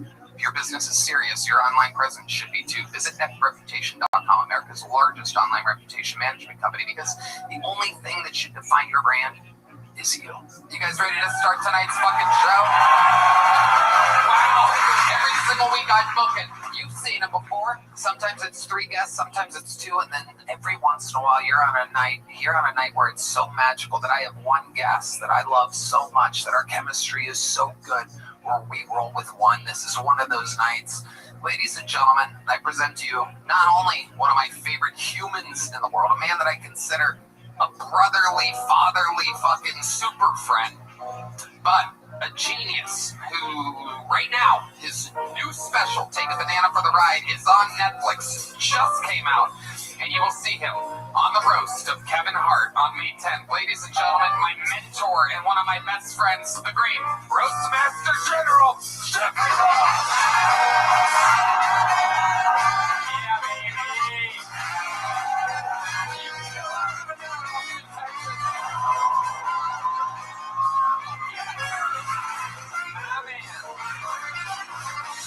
The best. And he is ready to unleash the flame-throwing power of another roast. May 10th, the roast of Kevin Hart. It's going to be the best. It's going to be the greatest roast ever. It really is. I don't know if Tony will ever be able to top his last set, but you are the Nikki Glazer of Austin. Thanks for having me, Tony. That is the harshest roast joke I've ever had told to me, by the way. That's exciting. I'm just going to take that one, absorb it. The best jokes, the most unattractive front row I've ever fucking ice truckers over here. Welcome. It is a wild-looking crowd. This guy looks like he plays the organ at a vape store. Look at this fucking guy. It's absolutely incredible. This guy right here? Yeah, look at him. Dude. He looks like he sharpens his head. Look at this guy got. It's incredible. The human dildo in the front row. It is amazing. Like your head should be part of a car wash. The bristles. I'm jealous. Look at me. He asks this guy goes in and asks his barber for the felt tip. Can I have an old paintbrush, please? That's nice. Your poor name is Used Paintbrush. We're going to have fun tonight, Jeff. You've done the show so many times. You were with us in the belly room when barely anybody knew about the show. He used to let me leave the writers' rooms early on Monday. The rest of the writers used to make fun of me, going, what is this stupid pod? You think you get to leave at 7 p.m. to do some stupid fucking thing? They would bust my balls about it. Great memory. Oh, yeah, you remember it when... Tony would have to leave to go to Kill Tony. Yeah. And they all thought I was just trying to flake out of work early on Mondays. And Back then in the belly room, there were like 80 people in the room and then another 80 watching on YouTube. Yeah, exactly. So you know how it works. We've done it all the way from the belly room of the Comedy Store to Madison Square Garden. Over 200 human beings signed up. They are packed like sardines in a dilapidated bar next door. If I pull their name out of the bucket, they get 60 seconds uninterrupted. You know their time is up and you hear the sound of a kitten. That means they have to wrap it up then, or else they bring out the angry West Hollywood bear, which rudely interrupts them. And then I conduct an interview, and they get feedback and take questions from me and the Roastmaster General, Jeffrey Ross. Anything can happen. The whole thing is improvised. Are you guys ready to start tonight's fucking show or what? We're going to start with a bang, ladies and gentlemen. I have one of the best golden ticket winners of all time. Maybe the GOAT golden ticket winner. Here to get tonight's show started, the automatic machine. Ladies and gentlemen, this is the one and only Martin Phillips, everybody.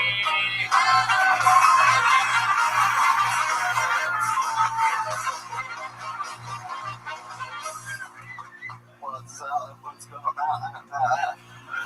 I flew with my dog and he was freaking out. I was like, man, chill. I hadn't even hijacked the plane yet. You're blowing my cover, you know? I'm gonna get a new dog, get a drug dog, and use it for good, you know? Like, yeah, Sparky, let's find out where the party's at. Okay. I see these erectile dysfunction medicine commercials. It's always a guy working on his farm or fixing his truck. It's like, yeah, That's when I need a motor, when I had shit to do, when I'm around livestock. That's, okay, cool. Okay, the great Martin Phillips with exactly 59 seconds. Thunder and lightning as always. Is that true you trouble with the dog? Yeah, I don't always, but great setup to a story I wanted to tell.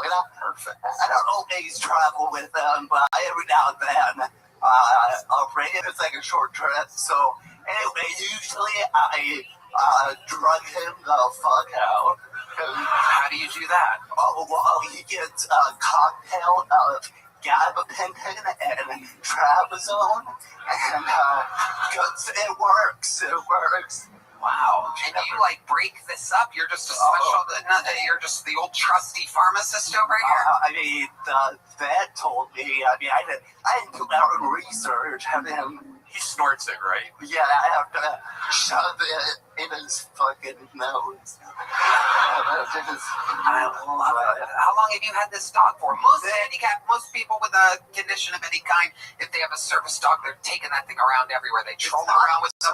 Honestly, I find it kind of annoying with my handicapped friends. I didn't even know you had a dog at all. I remember the dog I was saying. You made jokes about it dying. What a piece of shit you were. That happens. During my time of grief, That happens. Luckily, the dog was just tripping out on fucking pain pills or whatever. Yeah, it was chill then, but yeah, usually, he's like, just, high as fuck, What kind of dog is it? He's like a Shih Tzu mix. He's like a small guy. He's, And its legs, everything's operational, or you guys win? We don't have that. We don't have that much in common. We're pretty, You guys don't walk together through the airport? He's kind of blind, so doesn't know where he's going. A little bit there. I love it. D Madness laughing at your blind dog. You gotta love it. You gotta love it. Does it wear wacky light up glasses like he does?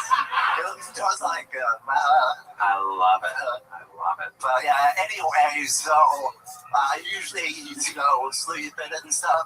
And then we were on the plane, and for some reason, he started to, freak out or something. I don't know what was happening. He started to get out of the carrier, but I calmed him down. The drugs hit. Then 2 minutes later, I had, a hoodie on. I looked up my sleeve. I was like, is this shit? Yeah, he took a shit. In the carrier? The carrier, during the flight. During the fight with you? The flight. Okay. I thought you guys got into a fight, trying to keep him in the carrier. Yeah, because he was shitty. That's why we were fighting. Yeah, he did. Little terrorist. I know. And no one said anything, but I'm sure they're looking at me like, I think this guy shit himself. You didn't smell it at all? So if I leaned down, I could smell it. I definitely was like, but there's nothing we could do. What airline was this? Delta. Oh, okay. All right. Normally you can pick up a scent on Delta. Southwest, it always smells like dog shit. So. Yeah. So people thought it was a downgrade of the scent on Southwest, but Delta, that's interesting. Yeah. Were you in business class or normal? I think I was just normal. We were in the back, so. Oh, cool. Shit goes down back there. That's right. Literally. Yeah. He lived out there with the Shih Tzu name. Yes, indeed. Really. So that's incredible. So you had it on your hoodie? Were you a little bit insecure after that? Was anybody sitting next to you? Luckily, there was nobody next to it. Amazing. Call it out. That would have been great if it was like an Indian guy or something, and you're like, God, it's this guy over here. Did you turn it inside out? What? Good question. Shitmaster Brian Redman. The master of having poop on him, everybody. Our senior correspondent, Brian Redman, with the tough questions. I just roll out the sleeve. Roll it up. So amazing. least know what that is. So. Amazing. Jeff, is this your first time seeing Martin? I've seen Martin before, never this close.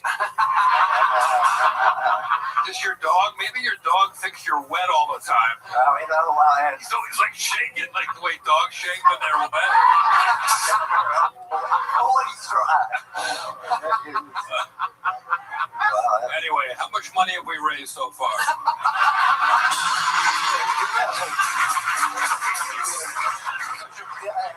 For such an important cause. You look sicker than I do.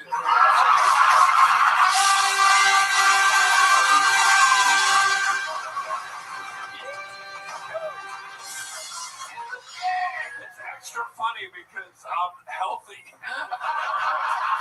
I just had my chemo port taken out a week ago. I got the scar right here.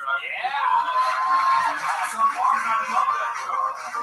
I love you for that joke. Okay, sorry. Everyone is The healthiest I've ever been. Well, I think my Bruce Willis later also had dementia. So how's my hair? Is my hair okay? Martin Phillips, what a way to start the show. You are unbelievable. The automatic party starter, Martin Phillips, has done it again, ladies and gentlemen. He is the man. Hell yeah. And now to the bucket we go. You guys know how this goes. It could be an insane person trying it for the first time. It could be the future of comedy that's been signing up for 2 years in a row, waiting to get pulled and it hasn't happened. It could be anything in between. We're going to find out all together. Your first bucket full of the night goes by the name of Aaron Spalter, everybody. Put your hands together for Aaron.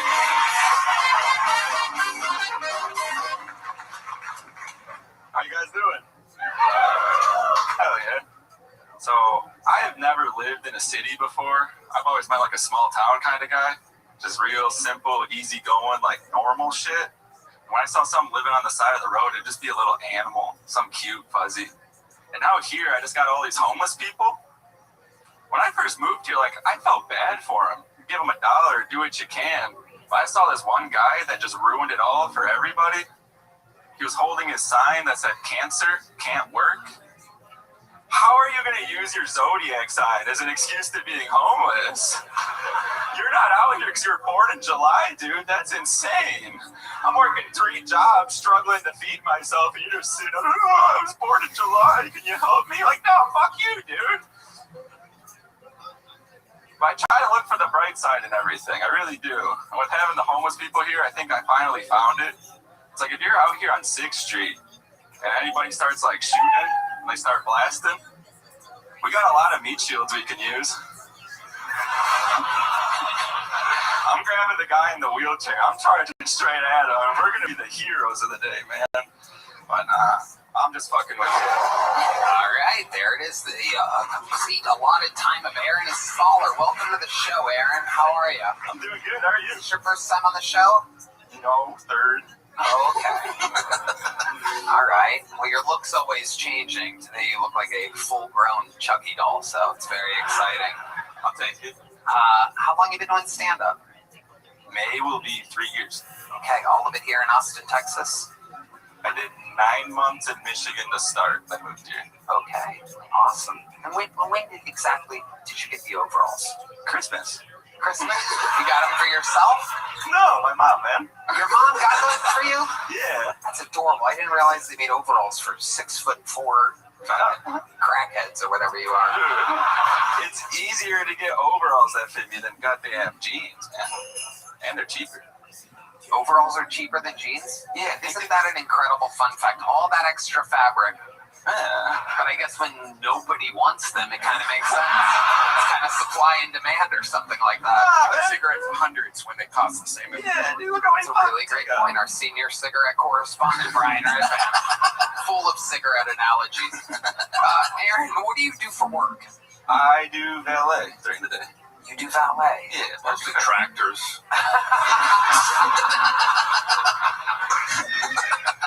John Deere. Amazing. Aaron, how long have you been valeting for? A year and 3 or 4 months, I think. What's the craziest thing you've seen valeting? easiest thing. And you think, come on, there's got to be something wacky. I know you're trying to keep your job, but got in the car, there's something sitting on the passenger seat. Just a lot of shitty dog in a carrier, perhaps, or something like that. No, somebody has left their kid in the back seat, and I was like, oh shit, like baby. Like I started driving off, and How much you see did him you running for it. Not enough. I'm still working there. I noticed that you called it a baby. That means like it's like an extremely young child in a carrier. Less than 6 months. Yeah, like it's not. Yeah. Wow. How far did you make it until you realized there was a baby in the back? Halfway around the block. Oh my God. Was it a dad or a mom? Both. Oh my It's God. the family, man. Holy shit. Yeah, it was weird. Wow. And how did they react? Did you realize before leaving the car, or did someone call you? Oh, yeah. So no, every now and then somebody leaves the car, something in the car, and there's the bike lane. So you gotta like watch that mirror real heavy. Look in the mirror for the bike lane. I just see the parents like, oh shit. Oh, I'm like, what's going on? And then you hear the. I'm like, oh yeah. extra crazy because they had to hand you the keys or something, right? And you look like the last guy anyone would want to leave their little baby with. Luckily, you guys were dressed the same, so it was perfect. Absolutely incredible. Probably wear the same brand diapers too. Aaron, what do you do for fun? What do I do for fun? Mainly like hunting, golfing, working on cars, going fast. What do you hunt for? I've done deer pretty much my whole life. So I was born and raised in Michigan. That's pretty much all that's there. Deer, ducks, squirrels, simple shit. Do you play music or anything? Why do you look like that? I don't have an answer for that. It's just free will. Yeah. Don't like going to get haircuts. Haven't had it in like 6 years. I just go for as easy as possible. Like I hate putting. Tell us what else you do in life in which you're going for easy as possible. One ply toilet paper? What are you gonna ask? Joke writing. Oh, fuck. That's for sure. It was so quiet during your set, I could hear the guy painting.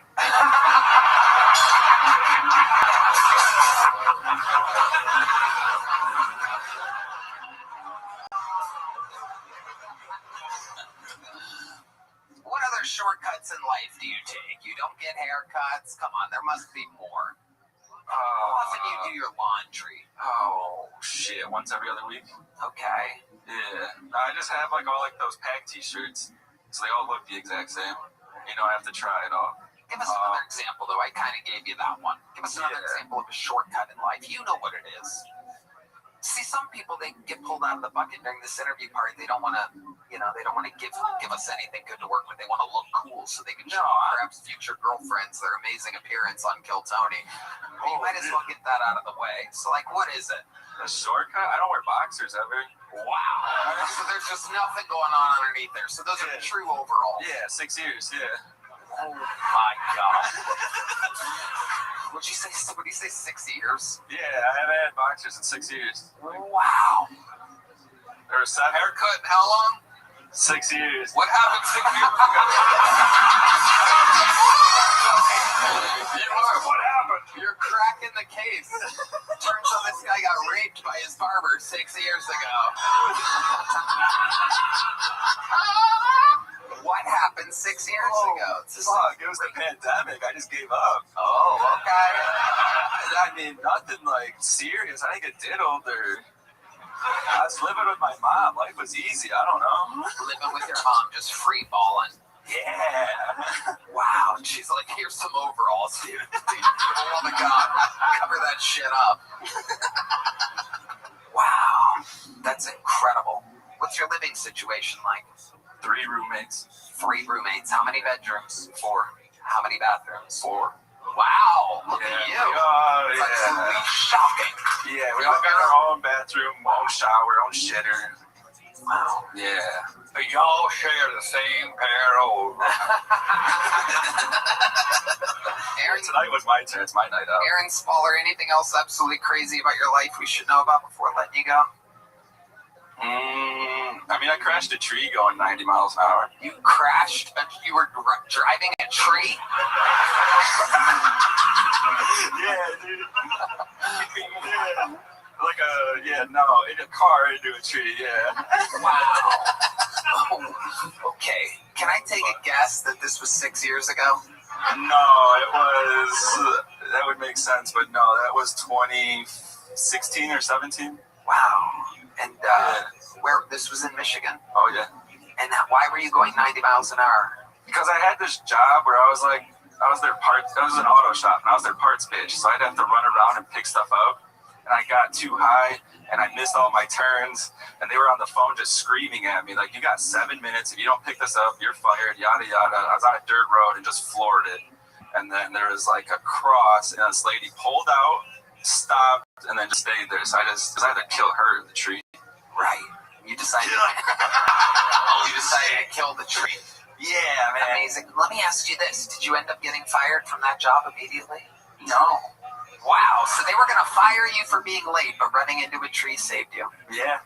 Amazing. Yeah. It seems like the story of your life, fair and smaller. It's something. There you go. Well, here's a little joke book, buddy. Little one. I almost made it into multiple pockets there. There he goes, Aaron Smaller. This is the bucket portion of the show.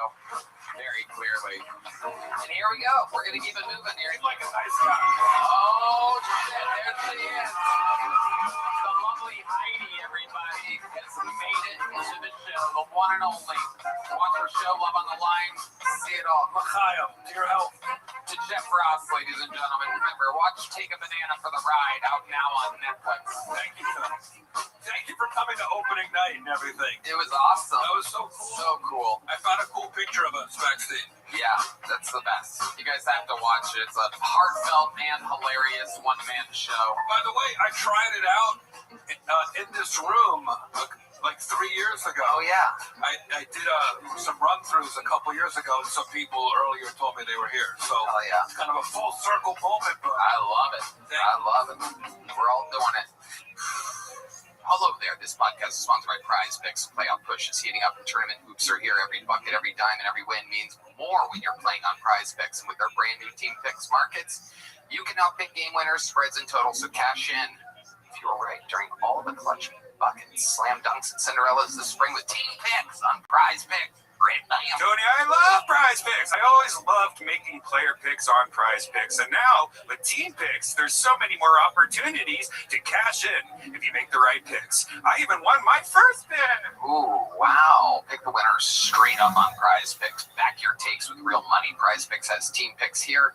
In my state, I downloaded the app and I've been picking winners, spreads, and totals ever since. Whether it's battles for playoff seeding or tournament hoops, you can make all your picks right in the same Prize Picks app. Team Picks are available now in 35 states, including California, Texas, Georgia, Washington, and more. It makes it super easy to pick game winners, spreads, and totals all on Prize Picks. Download the Prize Picks app today.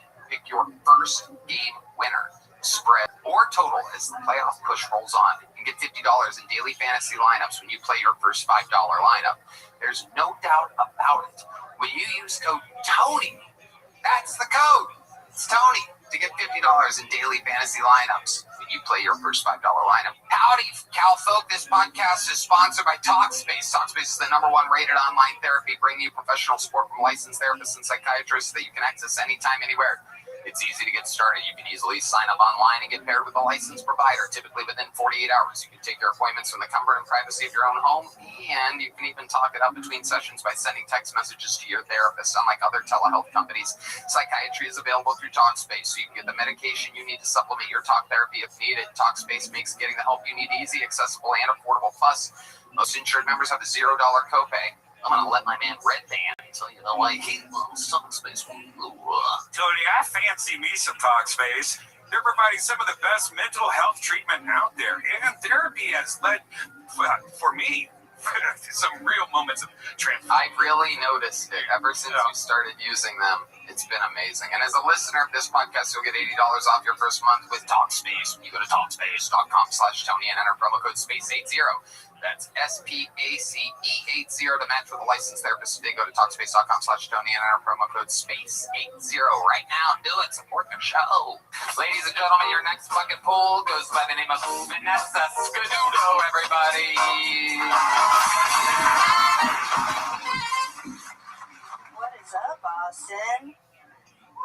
are broad. You know, it's kind of obvious a little bit, right? And every day, though, I'm reminded of it. The other day, I was driving down the road and I saw a car swerving. It's broad daylight. And I'm like, what the fuck is going on? All of a sudden, I see the passenger. I can't bend over too far, sorry. Pop up and do this number. And I was like, oh, fucking roadhead, dude. I used to do that, you know, before I went to therapy and realized my dad does love me. He just doesn't know how to show it. What else? Ladies, titty fucking. Are you in your 30s still doing that? It's like we're playing an accordion, right? A shake weight, right? We're opening a pickle jar. Maybe I'll use my mouth if you're lucky. What else? Getting cummed in the face. That's not a facial, guys. It's not. I know in your time probably. But what else? Why does it always smell like bleach? I'm waiting. Nobody's been able to dispel that mystery. But the one thing I know that never changes as I get older is the shame I feel after coming in the shower by myself. My name's Vanessa Scaduto. Thank you guys. Appreciate it. Vanessa Scaduto. Welcome, Vanessa. What's up? How long have you been doing stand-up, Vanessa? I honestly didn't think I'd be doing it this long, so like 7+ years. I don't have an anniversary. But yeah, I know, right? That's the story of my life, dude. Where have you been doing stand-up at? What hospice have you been doing? Jacksonville, Florida, believe it or not. Wow, okay. That's right. Give it up for Florida comics. Fuck you guys, dude. We are fucking... We're the shit, dude. I don't know what you guys are talking Winning about. over the crowd with a classic "fuck you guys." Yeah, I know. Really turning around the momentum. Sorry about that. After that, that's sad. Forgive So me. you've been doing it 7+ years. Do you get on stage a lot? I haven't in the last 4 weeks, actually. I just moved to Austin. So Oh, congrats. What made you move to Austin, Texas? actually, I came here for my spiritual group. I didn't come here for comedy, believe it You're or in not. the cult. Let's Yeah. talk about it. Amazing. I Tell knew us you were about the spiritual group. Yes, you were right. I knew you were going to, just like your parents and your siblings have told you. But Well, yeah. it's really just a community. It's not having to know. Oh, wait. It sounds like they are weeks away suicide, lady. It's just a community, everybody. It's just spiritual. Don't worry, We just yeah. all wear the same outfits. At least there's a record of this, right? If something happens. No, I mean, it's literally, you guys may have even heard my mentor. Her name's Sarah Reed. She's been on the Night Owl podcast. Okay, a lot of name drops. It's a lot of- Can you explain to us what it is? It's basically just a community of different practitioners of different things. We just support each other and we develop our intuition. What type of practicing do you do? What's your specialty? I can do a lot of things. I can do medium work. I can do. This sounds exciting. What type of? I can do healing. You also do medium comedy. Yeah. You ain't wrong, sir. You ain't wrong.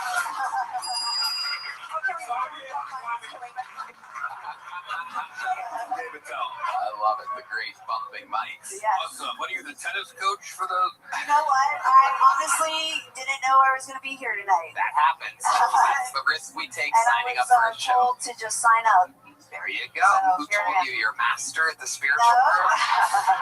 My buddy. You should have known you were getting pulled being a medium and all. Yeah, well, You I didn't did. feel it in your I told them instinct? I was going to get called. There I you did. go. Amazing. And yeah. Amazing how you psychics always guess I it know. We always afterwards. know, right? Don't we always know? Amazing. I didn't know.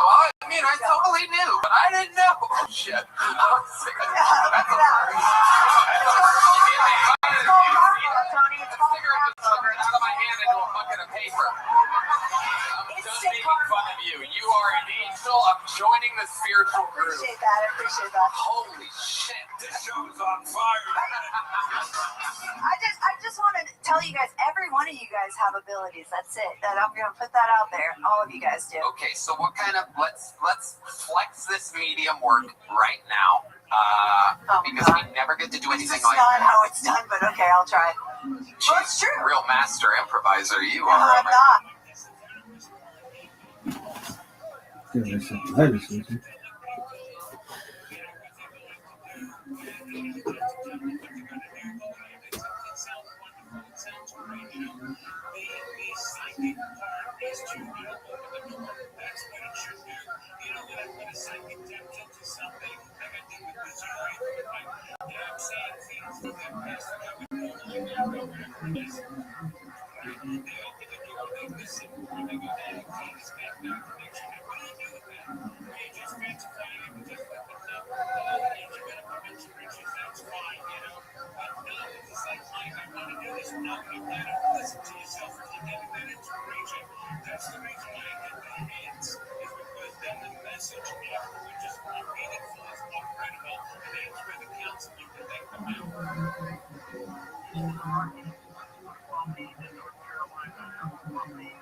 Actually, I can't stand improv, so that's my problem. Okay. I know, I'm sorry, Wow. but it's... You're crushing it right Great. Great. Appreciate you. Everything is okay. So why don't you do some medium work for us? What can you tell us about anything in this room? Do you feel any energies? Kino, give me a spotlight. John Dees, give me a little medium music. Medium music, John. Here we go.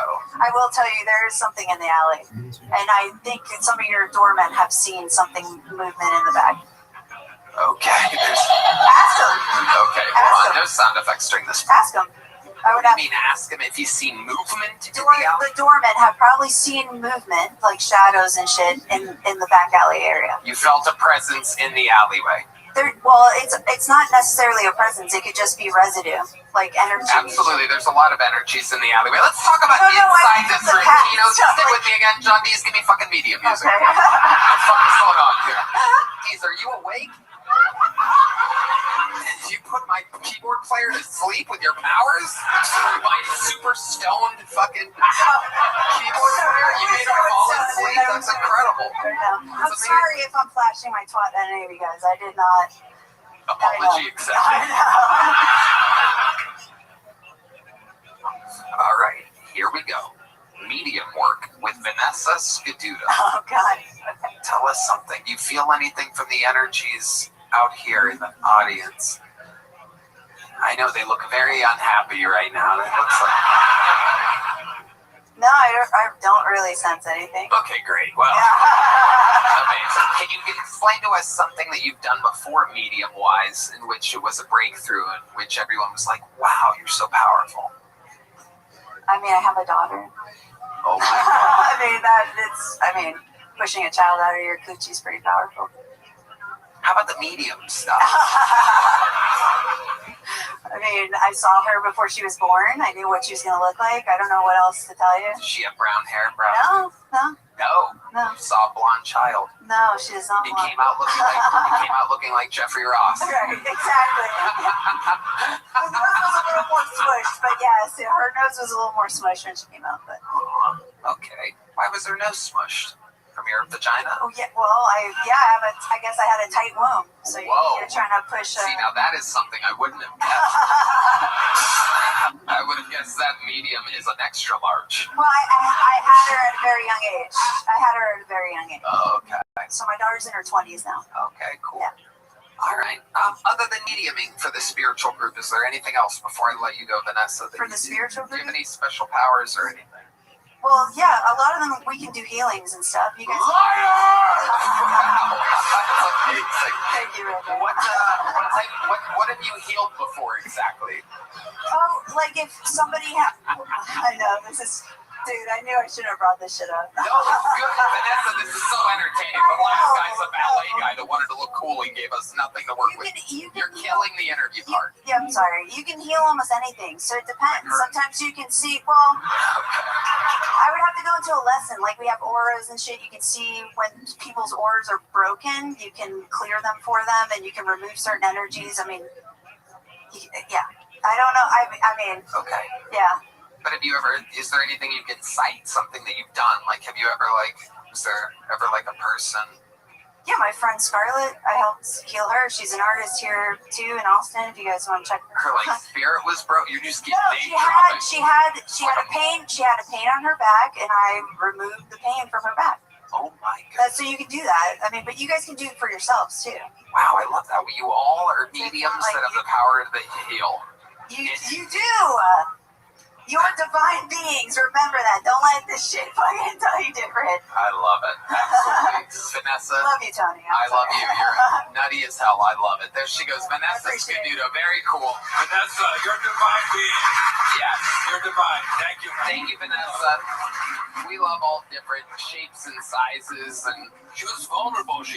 yeah. If she was, yeah. Like I said, I love it. That's why I say it, so that the people watching the show that want to sign up at some point are good during the interview part. All right. Your next bucket pool goes by the name of Michael Hines, everybody. Put your hands together for Michael.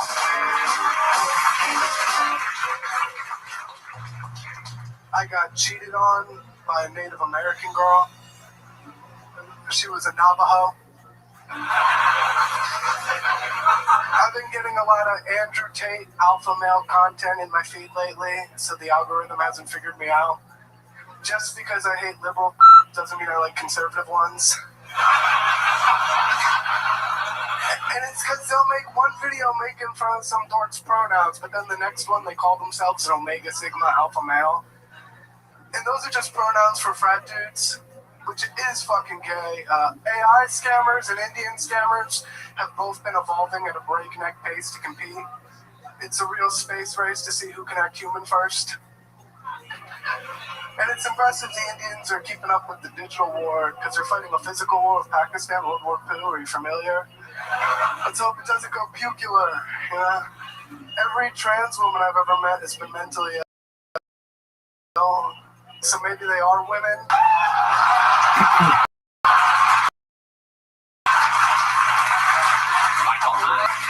Michael Hines, strong big mouth. Yes, sir. I love it. You've been on this show before. I remember you, Mike. Always funny. Yes, sir. Thank you What have very we much. talked about in your other interviews? Last time we talked about me sleeping with a torta at the Dinar Bar. Oh, that's right. Yeah, torta. You don't know about this. The sandwich. One way it is. It's also a very thick Latina girl. Torta. Very thick. Got it. Heck yeah. Has that happened again since the last time? No, things have been bad. I need to find a new apartment. They won't let me sign my lease again. Oh, tell us about that. Well, my downstairs neighbor called the cops on me over 200 times in the last year for smoking weed. Wow. The cops came 200 times, right? To the leasing office. Apparently weed's legal for now, so... Very But interesting. they won't let me stay. Wow. Do you ever run into this neighbor? Do you ever see them physically? Oh yeah, all the time. Yeah. What are they mean to you? She used to yell at me a lot, but now I think the apartment told us we're not allowed to talk to each other. Oh, great. Awesome. You love it. Oh yeah, it's nice and quiet now. You smoke indoors. You don't have a patio or anything like Oh, that. no, I blow it outside.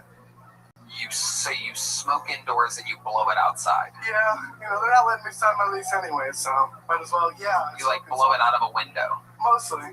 So when is your lease up? 69 days from today, I'm counting. Wow. Okay. And what are you gonna do? Have you been looking? I've been looking, but I don't know what I'm gonna do. I'm like $18,000 in credit card debt, so maybe I'll come back to New Jersey for a little while. Wow. And how would you save up money in New Jersey exactly? What would be the plan be there? I live near a vacation spot, so in the summertime I'd work there for a little bit, grind it out, and then What probably do get you a do work for work job. in New Jersey? Well, nothing. I live in Texas. So the spot in New Jersey where is next to a vacation spot, that's here? What do Or you in New Jersey? It's in New Jersey. So what, you just said you would go there, work, I and would grind work it at out? a bar or something. Oh, you have no idea. Yeah, That no seems- idea. No Trying to idea. make me look like an asshole. I was dialed in the I entire. have no idea what I'm gonna do. You have no idea. How did you get exactly $18,000 in debt? You're a guy that knows that you have 69 days left on your lease. I'm guessing you're spot on. 18,000 and some change. Yeah, I had a DUI. Oh, wow. Tell us about that. It was when I first came out of the Marine Corps, like 3 years ago. But since the pandemic, they didn't do my trial for like 2 years. And then while I was living here doing comedy, I got hit with like $12,000 in bills. And now there's interest in bullshit. So it's been like another 2 years since then. $12,000. Where was the DUI at? In Jersey? Yeah, in New Jersey. What part of New Jersey exactly? Jeffrey Ross is our senior New Jersey correspondent here. Long Beach Island. Oh man, you're going to jail. Yeah. Jersey. That's Jersey Shore, Jersey. Oh, yeah. Yeah. I knew the cops that arrested me, so I thought I was going to get away with it. How'd you know? I used to be an MMA instructor, and they were students in the class. I did a couple things in this interview that's boggling my mind. Is the fact that you were both a Marine and an MMA I instructor. used to be in good shape. I've gained 35 pounds since I started doing comedy. Oh, yeah, shout out. Wow. Amazing. Tell us how you gained the weight exactly. Mostly eating at night, and this is a sad thing to do, man.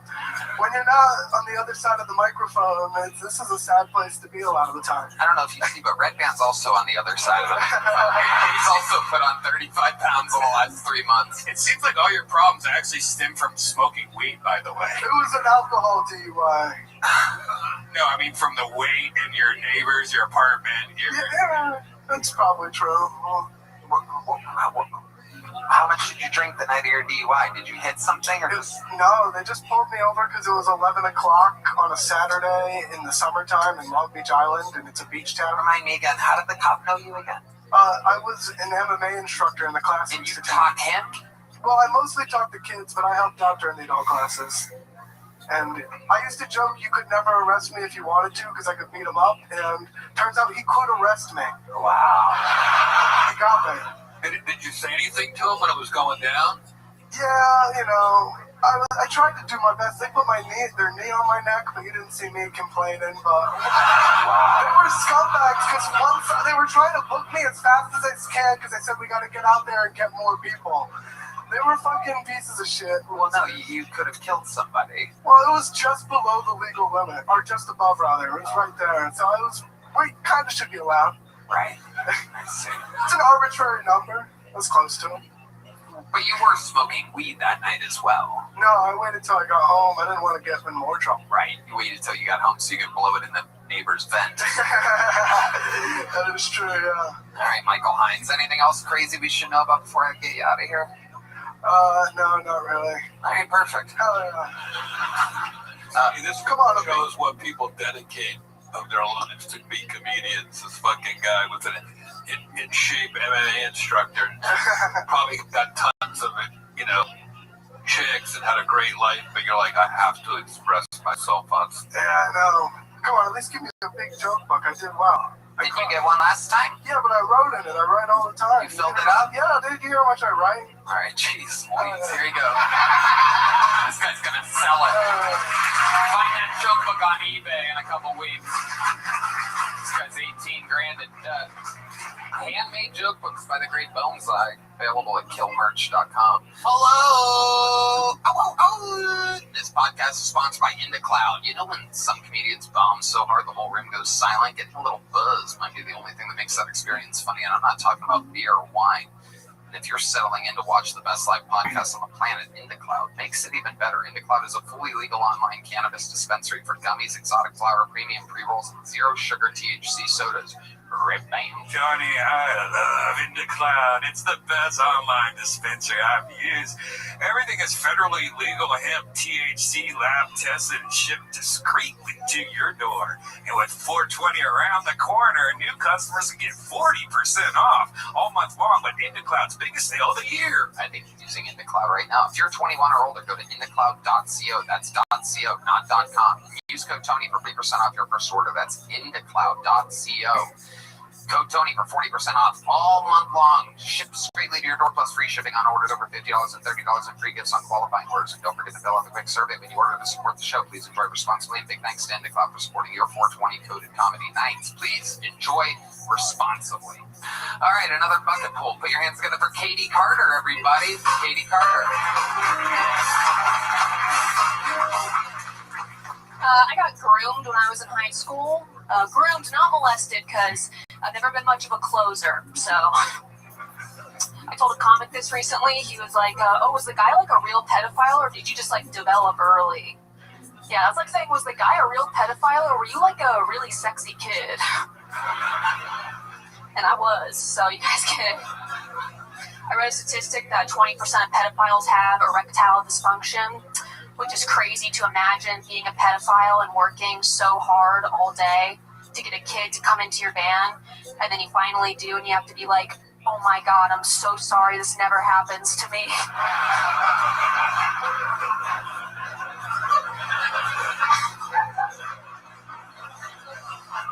Please don't tell your parents about this part specifically. This shit is humiliating. And the kid has to console you. He's like, no, this is probably just because you had like too much of the Eucharist or whatever. So, Fuck yeah, right on the money. Exactly a minute from Katie Carter. Welcome to the show, Katie. How long you been on stand-up? 2 years. Where at? Denver. Nice. You still live there? Nope, just moved here. Sweet. How long ago? Like 3 months. Awesome. Absolutely incredible. Do you have like a day job or something? It's like dumb chick shit. Just Nice. not OnlyFans. I have like a marketing job, but it's boring. It's comedy is the real goal. Okay. Yeah. Very cool. And you get on stage a lot around Austin? There's a lot. Yeah, I'm trying to get like 6 and 7 nights a week. Cool. Yeah. Amazing. What do you do like for hobbies and stuff? You know, more dumb chick shit, I guess. I just, yeah, like running and fucking jerking off, all that stuff, yeah. I love that. Incredible. Redman, I thought you'd like that. Yeah. Give you some material for later. You're definitely doing the secret show on Thursday, so congratulations. Let me be the first to tell you. I'll still let him do it at the end and everything. It'll be great. You'll be real surprised. That's why I did the show. I mean, it's just incredible. Jeff Ross, are we gonna? I like that all your jokes were like connected, like you weren't doing random shit. You came up here with an act. Thanks. Hey, Yeah. bars low. No doubt. Appreciate it. Stayed on topic, stayed in the pocket. Incredible. Katie, what else is going on in life? Just moved here. It's cool. You guys have you have a pretty crazy homeless situation here. It's a lot different than Denver. It's cool. Yeah, it is a little, again, it's very concentrated, like here. Yeah. Well, it's different. Like in Denver, if someone like asks you like to get them something from a gas station, you're like legally required by Joe Biden to do it, you know? But here, you can just say no and fucking shoot them, so it's awesome. It is very awesome. We take full advantage of that. Tony's like, there's only homeless people right here in this neighborhood, not in my 18th floor penthouse. Yeah, there's no, it's like, it's only in certain places. I do. Not in my hot tub. Although there probably has been homeless people, yeah. Hey, we have some wild nights here in Austin, no doubt about it. Maggie has to wash off every once in a while. The lovely Maggie, available at 5th and the alleyway between Oasis and Rio Grande.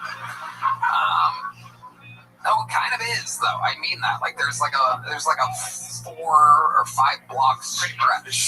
Yeah, and they know, you know, it's like the tourists. It's kind of like Hollywood and Highland in LA or all of New York City. You know what I mean? This is the worst plug for the mothership. Well, it is true. There was a psychotic liberal mayor, I guess, like 6 years ago that built a homeless shelter right here on 6th Street, 7th Street, and wherever the creek and the cave is. So, like, kind of in the middle of all the comedy clubs, there's just homeless people. And then there's homeless comedians. And there's comedians that have 4 bedrooms and whatever. What's your living situation? You live by yourself? You just under an underpass on, I don't know, I'm kidding. No, yeah, I live alone. It's super cool. I think I'm not doing H here soon, so we'll see. Doing what? Heroin? Oh, nice. Very good. You have like a normal girl setup. You have like that fluffy white plain comforter and like... You know, yeah. Yep. Red Man's gonna think about it later. Oh, yeah, he's thinking about it right now. Oh, he's got something to say. Look at this. What kind of posters or do you have on your wall? Posters. Yeah, they have posters. You can tell this guy fantasizes about a lot of 12-year-olds over here. Art. Yeah, My Little Pony. Yeah. Do you have any art? Do I have any art? Yeah, do you have art hanging on your walls? You know, honestly, right now, no. It's kind of sociopathic, but so sorry. I can put up some Hello Kitty posters if you want, if that would help you finish or whatever. You just have like one of those like stand-up mirrors that you got off Amazon. Yeah. It's the one from Target that makes you have body dysmorphia. Keeps me going. Yeah. Absolutely incredible. Jeffrey Ross. Tony has like Tom Brady quotes hanging up in his house. I love that you think that Theodore Roosevelt quote is a Tom Brady quote. Because I get it, the man in the arena, but I wanted to make it funny. It's inspiring. It's very inspiring. Every few months, Tony sends me the great Theodore Roosevelt poem, The Man in the Arena. It is true. It is true. It's inspiring. It really is. Do you ever had Tachi? Oh my God. Red Man, you're not allowed to, every time there's a pretty, you're allowed to ask them disgusting questions like that. It's wrong and it doesn't represent what the show is. Do you have a Tachi? Wait, what is that? No, it's not that. It's a television brand. Anyway, Katie Carter. Wait, tell me on the secret show later. What kind of car do you have? What kind of car do I drive? What kind of car do you think I drive? Kia. Okay, you think I'm a pussy? That's fair. No, I drive a Hyundai Elantra. That was the next guess. That's Yeah. basically slightly better than a Kia. Think I'm poor, Tony? I mean, probably. Yeah. Very likely. Timmy No Brakes jacket, They by the actually way. call me Timmy No Tits is my nickname around here. Hell yeah. Oh, that's unfortunate. Katie, you are a true comedian. I see nothing but wild success in your future. Red Man? I guess. Pretend like you're thinking about it. Here's the I'm big going on the secret show. You did it.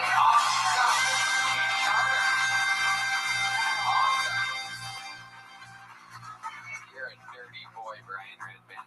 You're a naughty, dirty boy.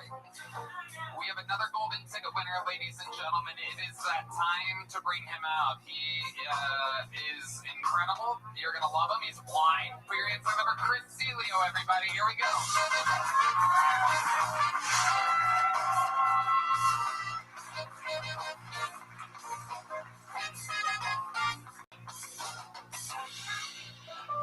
Shit, is she even hot?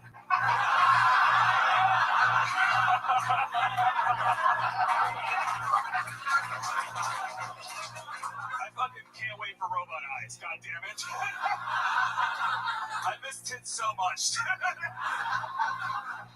Elon Musk keeps telling me he's gonna put a computer chip in my brain that'll let me see again. It's fucking crazy. He calls it Neuralink. But he says the first version of it is going to look like old school Atari video game graphics. That's not an upgrade. I finally get to see tits in their squares. I get to go to a strip club and it looks like Super Mario World in there, man. I don't want Pong pussy, you know? I'll wait for Tomb Raider titties at least. Dude, people are so mad at Elon that they were breaking and vandalizing Teslas. That's so fucked up. Because the coolest part about a Tesla is that one day I'll be able to buy one and drive it home. It'll be the happiest day of my life. Somebody will immediately spray paint Nazi piece of shit on it. That's fucked up. I'm not even gonna know. I'm just gonna drive around for 2 weeks like the happiest Nazi in the world. Like, this violent skinhead piece of shit. Blaring Kanye West out my speakers like I didn't even know there was a problem, dude. Fuck yeah. Golden ticket winner, Chris Delio has done it again. Another brand new minute. Amazing stuff, Chris. I notice an amazing quality of yours is you always have a great opening line that feels organic, and then you ride your own wave of momentum that you build. Is she even hot with Heidi? I hope this is real, is what you said, your first appearance on the show, and immediately I fell in love with you, because obviously you could be anywhere, and it could be a bunch of people pranking you. But it's just so darn funny. For a guy that's blind, you hit it right on the nose every time. It is incredible, Chris. How's life going? It's going fucking good, man. Just did fucking mushrooms at South by Southwest and listen to bands. Wow, what were the visuals like? God, I wish, dude. Give me one color. I would love anything right now, dude. It's as black as D. Yeah. Incredible. Amazing. So what was the band? When you took mushrooms and you saw or heard what? I do say I saw a thing all the time. We just popped around random spots. Like, I didn't even know. I was just like, this is the best band I've ever seen, dude. Yeah. Don't know their name at all. Amazing. That was at a festival, would you say? South by Southwest, just like random bars around town. It was cool. Very cool. Very cool. A lady just was dancing with me and just was like, here, I'll put you in a better spot. And then just put me right next to a speaker. And almost killed me. I was like, holy shit, you're gonna ruin my life. Amazing. I can't handle that. Amazing, Chris. Tell us more about what it's like being blind in this crazy world that we're living in.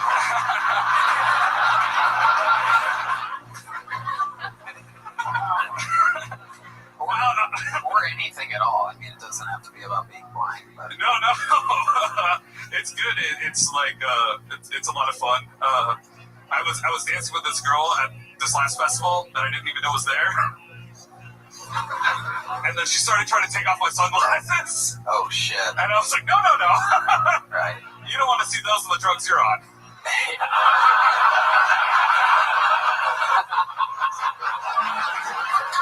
These are bad vibes, you know? Amazing. Chris, how do you know when you're done wiping? God damn it, dude. God damn it, man. Our senior wiping correspondent, Brian Redban, asking the tough questions here today. Give me a bidet sponsorship, all right? It is a tough question, but... Are me and D Madness going to do a ladders match at WrestleMania? That would be absolutely incredible. That would be incredible. Chris, do you ever go on dates or anything like that? No, I don't like, it's hard. It's hard meeting girls. Like, the apps are just like, picture.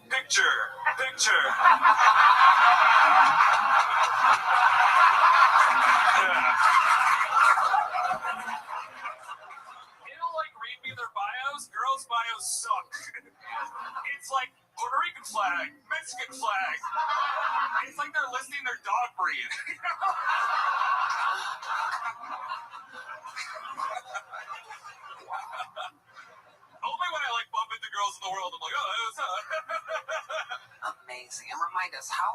been blind?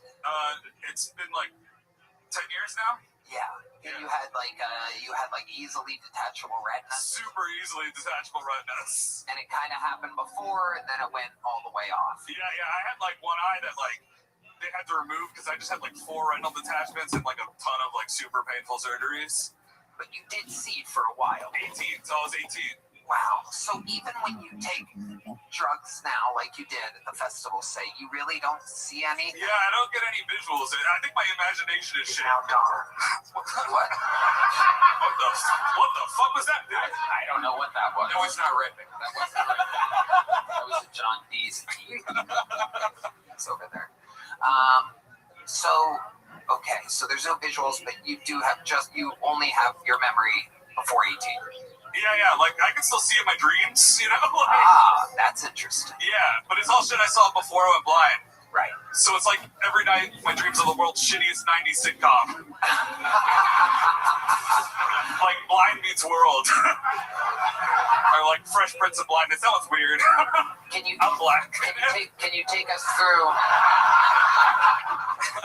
Can you, for example, just like take us through like the most recent dream? Doesn't have to necessarily be funny, but the 90s sitcom. What is like the most recent dream that you remember? I'll have like stand-up dreams about like, you know, doing comedy, and every time it'll just be like me doing comedy, and then I think back when I wake up and I'm like, that was my lunchroom. You know?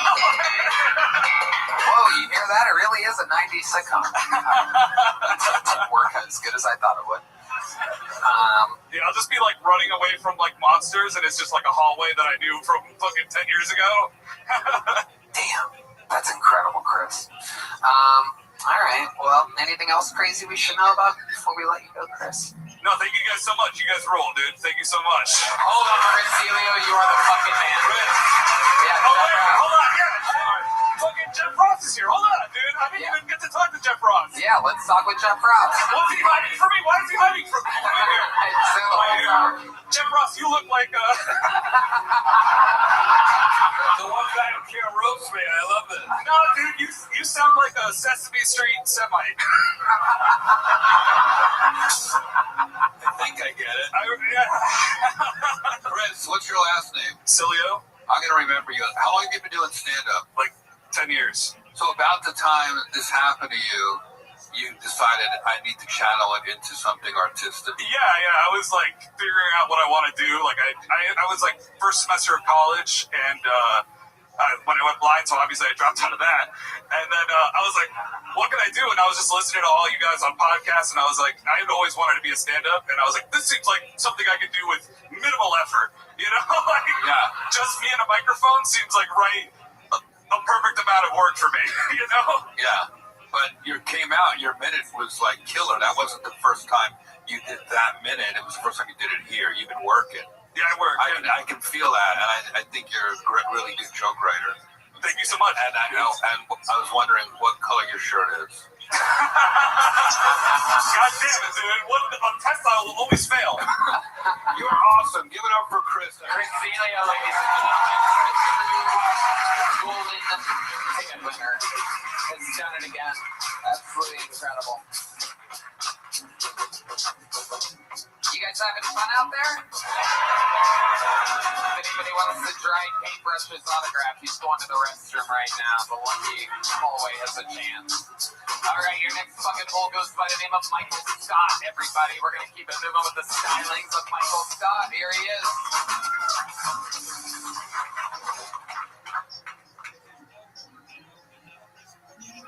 I got a Roomba recently. He's black. He cleans my house. It's a sweet deal. What is the black base model for every object that's supposed to improve our lives? Why is it always black? I gave mine a pair of white gloves and a bow tie. I push clean on him, and he goes up and down the halls.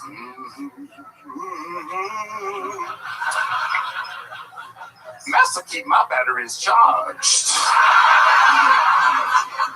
The other day, I hit clean on Toby. Oh, his name is Toby. I couldn't name him Kunta. My mom comes over. I'm like, watch your feet. Kunta's trying to get by. So the other day I hit clean on Toby. He goes towards the end of the hall and he's cleaning and he starts beeping and goes back to recharge his batteries. And I nearly spilled my sweet tea. I get up and I go, the hell you will! Nobody said you could take a break. So I got up and I watched him clean my house until he died. And when he died, I bought a new one at an auction for 3/5 the price of one of those. Wow, Michael, stop pushing it to the limit of time. It's an incredibly racist set that only you can do. What do you mean? Amazing. You can get away with it. Incredible. Remind us all, Michael, how long you been on stand-up? 9 years, 4 months. 9 years and 4 months. Amazing. And most of that here in Austin. No, Bakersfield, California, a little bit in Fresno. I moved here December 30th of 23. Okay. Awesome. What do you do for a day job? I got fired from one, but I still have a valet job. You're working valet too. This is the official show of valet drivers. I've gotten a lot of comics hired by quite a few. Okay. You called Aaron McPherson earlier. He didn't get up here in time. I got him a job there. But I noticed you called a different Aaron right after, and I thought that was funny. You called a white Aaron. Yeah, I pulled names out of them. Yeah, no, it was like, I know it wasn't you. And I don't know what happened to them. I didn't actually call them. I hand out the piece of paper, and if they're not like where they're supposed to be or whatever, then I have to pull another name. I know. It's not like rocket science or anything crazy. I know there's a lot of conspiracies about this bucket, but it's fair. Pieces of paper. Oh, there's D Madness, everybody. Your Roomba just came back.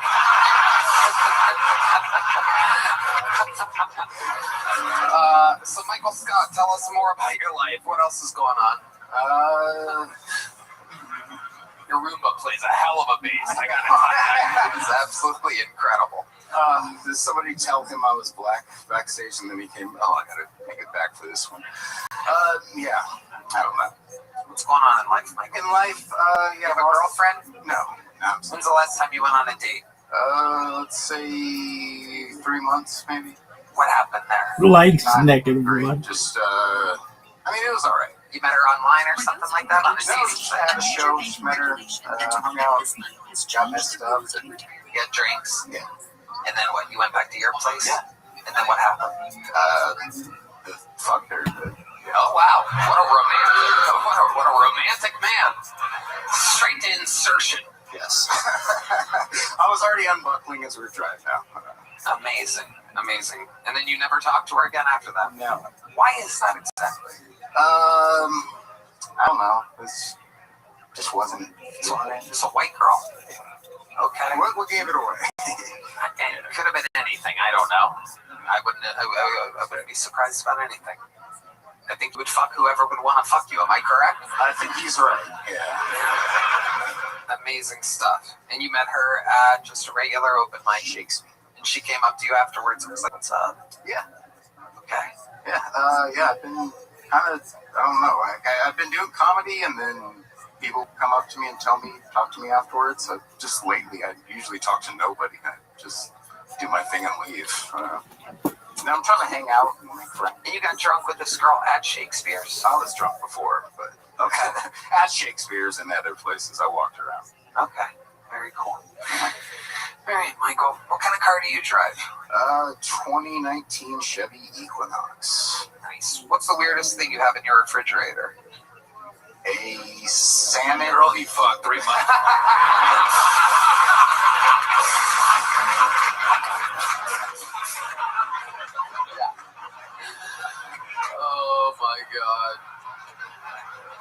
Oh my god. Wow. Yes, she's thawing out right now. Michael, let me ask you a question that I asked another valet driver earlier. What's the weirdest thing that you've seen inside of a car that you were valeting at the time? Guns, condoms. Not in the same car, that's for sure. Nobody with guns is. What is that? That'd be absolutely contradictory to life itself. One person parked their car overnight, and they had a German Shepherd that they left in the car, in a crate, in the bed, strapped down, He'd come out maybe every 4 hours and check on it, but it stayed. Yeah, and it was the winter too. I was very upset about that. Was it like a Tesla that had dog mode on or anything like that? No, it was like a Dodge Ram truck. It was a German Shepherd. Perhaps it was a Jew trying to get revenge for the Holocaust. Because it was a German Shepherd being kept in a crate inside of a car in a torturous situation. Perhaps it was revenge for the Holocaust. Still not getting the laugh I think it deserves.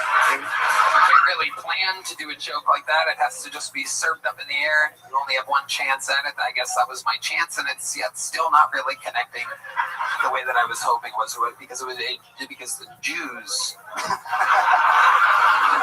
were held captive by the Germans in very tight quarters, very tough situation. You said it was during the winter time? Oh, yeah. Really doesn't get much more spot on than that. Thank you. There it is. There it is, everybody. Thank you. Thank you. We only get to laugh at good Holocaust jokes while Jeff's going pee, so that was the one chance. I'm kidding. Michael Scott, fun times. Tremendously raised the set. That's why you're leaving here with a big joke. Michael, we'd love to have you on the Secret Show, brother. Thank you very much.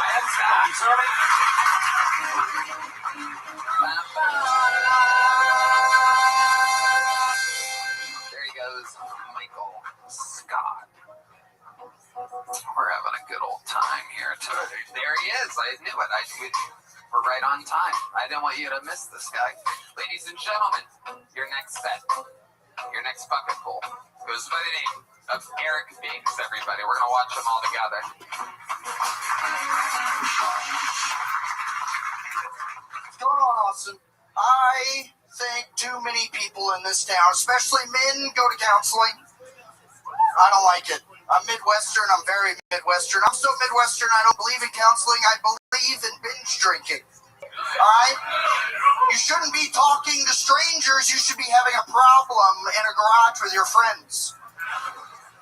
So, because I love scamming white people, I'm always down for that. I do think I'm going to start the Midwestern Counseling Service.